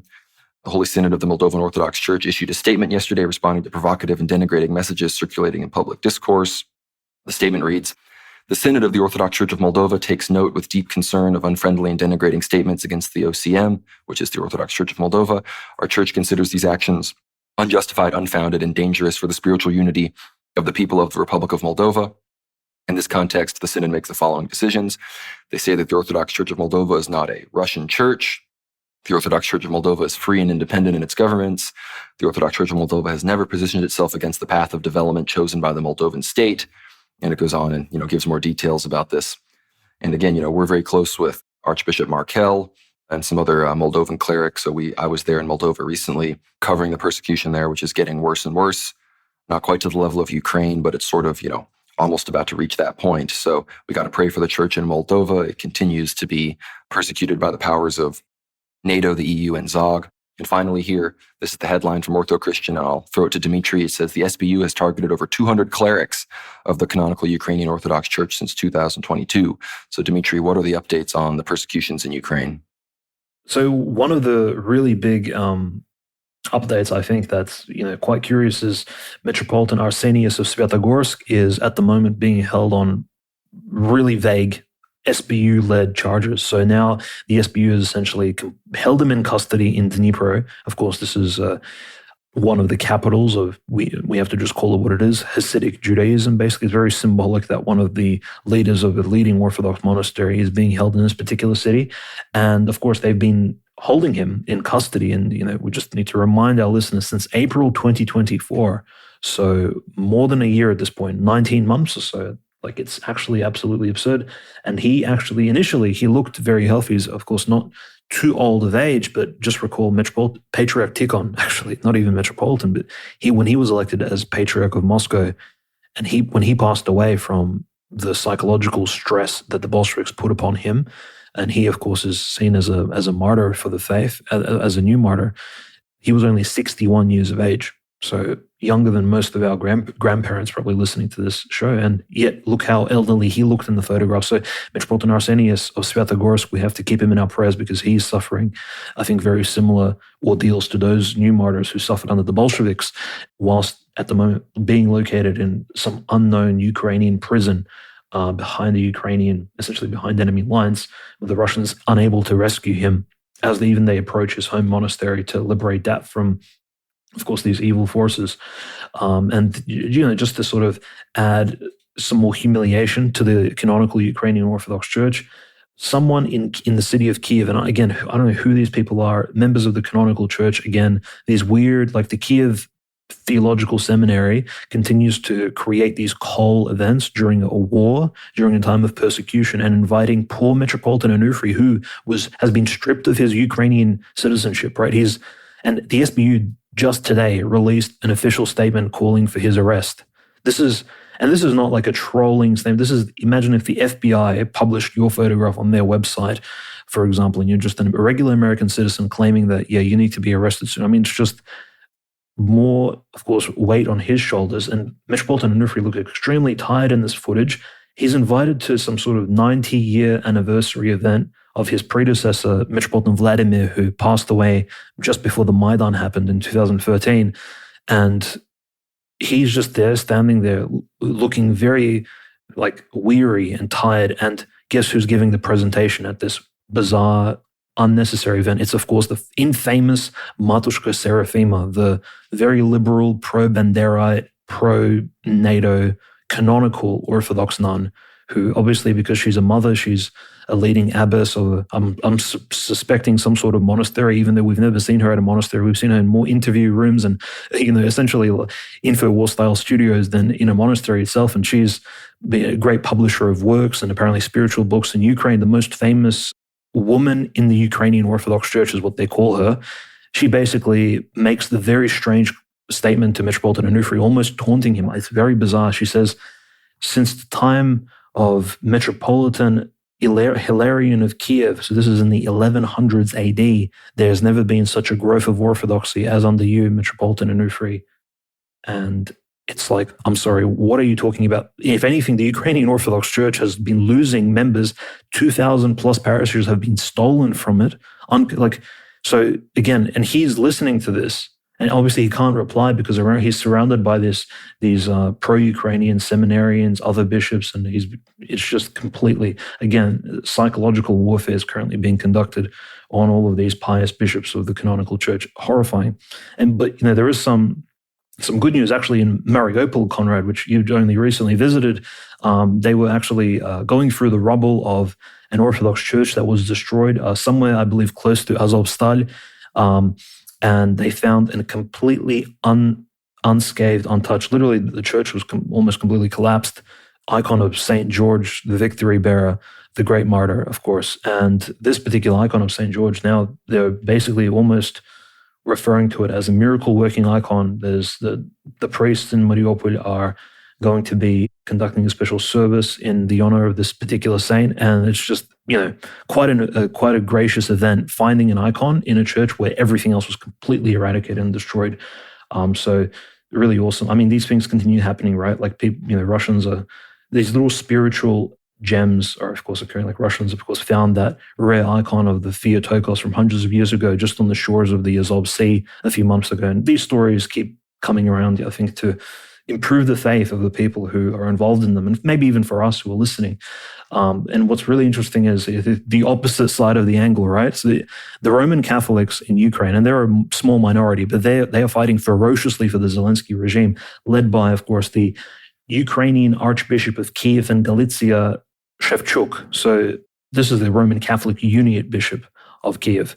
And he actually has blessed recently an icon, and this is a blasphemous quasi-icon of the Theotokos. It looks like a protection, intercession of the Theotokos icon where she's holding her veil. On her right, under the veil, is, of course, a crest of Ukraine.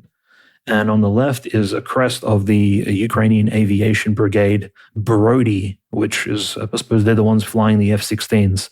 Yep, that's a Uniate Roman Catholic icon that they're blessing. Of course, there's also have been reports of several Orthodox Christian canonical priests actually, again, kidnapped. And we have no news, in fact, about even the priests we've reported about weeks ago and months ago who have been, not all of them have been returned to their respective parishes, especially those in Western Ukraine. So there is that constant threat that, irrespective of who you are, if you are a male, you may be kidnapped, you may be essentially lynched off the street and taken into custody, sent into a training camp, and then on the front lines. And here's an interesting warning, I think, to certain hierarchs of the church, in particular, dare I say, Patriarch Bartholomew, right? So there was a recent clip, and I'm not sure why they released it. Again, this is in the uncanonical Church of Kiev. The false patriarch Filaret Denisenko, at one point, obviously the most influential bishop of all of Russia besides the patriarch himself. He was supposed to technically be elected patriarch, apparently they say, but he didn't get enough votes on the last minute, and Alexei II was elected patriarch. And then, of course, he created his own Kiev Ukrainian patriarchate, and he obviously apostatized and committed schism and many other, of course, promotion of all kinds of other heresies. He's his health is now fading and leaving him, and he looks, I don't know, like the Lord has really, I think, punished him for all his wrongdoings, because he's slumping in his chair, not even sitting up. He's almost lying down in his, like, this throne-like chair, wearing his full false patriarchal vestments. He's surrounded by his schismatic bishops and altar servers, and they're passing him this notebook with this document. Apparently, what's written in the document is his spiritual will, his last will and testament, right? Which recently, I believe, a portion of that was published, and that was a little bit ridiculous as well. But they're asking him to sign it, and he answers. Firstly, he could barely even lift up his hand. The man is completely decrepit, and he says, "Kto ya, gdzie ya? Who am I? Where am I?" So completely blanked out. His mind is gone. And they're asking him to sign this document. He probably didn't even write it. So again, this is a good example of a hierarch who completely fell from grace, just like all those heresiarchs of old. And in his last sort of days, he's still, his mind has completely left him. And hopefully, God willing, he'll find some sort of mercy. He'll have a chance to go to confession one last time. Maybe the Lord will forgive him. Of course, God is very merciful, but this is, just a big warning to any hierarchs who want to be flirting with this sort of strange behavior, because this false patriarch of Kiev is meeting a very disturbing end at the moment, surrounded by sycophants who do not care about him. They just want him to sign bizarre papers as he is confused, completely senile, and his health is completely leaving him. His days are of course, numbered. It'll be interesting to see who attends his funeral, or if he repents completely from his sin during his final days, because he is one of the architects of this entire Ukrainian war. And this was confirmed actually by a Greek elder from the monastery of the intercession protection of the Theotokos, an elder named Dosiphaeus. It's a 3-minute interview where essentially he was asked, this is a Greek Orthodox Christian elder, what is the cause of the Russo-Ukrainian conflict, or why did it occur? And he says, the only way to overcome this is through repentance. The causes of this are spiritual in the first place. It's the mass sin in the land that has caused this particular war. And honestly, I believe that's the first thing we actually said on the first episode of World War Now. So it's good to see even 3 years later, Elder Dosiphaeus of the Greek Orthodox Church, essentially is confirming our conclusions Conrad made all those episodes ago. No, as I've said a million times, the only way that this persecution is going to end is with, the removal of the current regime from power. So everyone needs to keep the Ukrainian Orthodox Church, the Moldovan Church, the Antiochian Church in Syria, Lebanon and Palestine, and every other church around the world and Christians around the world that are persecuted, because it seems to be increasing around the world entirely. But with all of that, it's been quite the long show, well over 2 hours here. So we're going to start to land this plane. I want to encourage everybody. It's all going to be linked in the description down below to watch not just my interview with Gabriel Doroshin, which is available to paid subscribers, but also our live stream for paid subscribers that goes into many more details about how I met up with Gabriel Doroshin, more details about my time in the SMO Zone, in the Donbass, as well as some stories that I haven't told anywhere else about veterans that I met who were miraculously saved and protected by God and brought into the Orthodox Church due to, again, miraculous events on the battlefield. So really some incredible stories. Get behind the paywall and watch all of that content and support the show, because we really need more and more support. I might be posting my Venmo in the description down below for those people that are already paid subscribers that want to continue to support, because I've been incurring a lot of travel expenses and other things, whatnot, as I've been going around doing all of this reporting. So I want to thank everybody for making it here to the very end. I want to thank all the paid subscribers. If you want to get behind the paywall, worldwarnow.co, that's our Substack, that's our home base, that's where you can find everything. If you subscribe on there for free, you get all of our content in the inbox before anybody else. And if you get behind the paywall, you get access to every single thing we've ever done. At this point, hundreds and hundreds of hours of Ether Hour content, interviews with Father Peter Heers, Father John Whiteford, Syrian Girl, Cameron McGregor, Vince James, Dave Riley, all sorts of incredible episodes, Jim Jatris, Jay Dyer. So get behind the paywall, check out all of that incredible content, and check out my recent interview with Gabriel Doroshin and Dmitry and I's commentary streams. So with all of that, be sure to follow us on social media at World War Now _ on X. Follow me on Twitter at Gnomrad. That's GNOMERAD. Follow Dmitry at WWN host. Be sure to follow us on Telegram at World War Now Telly. Subscribe to the YouTube channel World War Now. I do live streams on there. Once I'm back in America, I'm going to be back to the weekly World War live streams. So be sure to check all of that out. I want to thank again everybody who has supported the show. And with all of that, worldwarnow.co. Check it out down in the description below. Dmitry, I will leave you with the last word. Yes, of course. To all the listeners who stayed until the end of the episode, thank you very much. We are, of course, approaching the end of 2025. If you want to obtain some rare books, definitely check out Antelope Hill Publishing.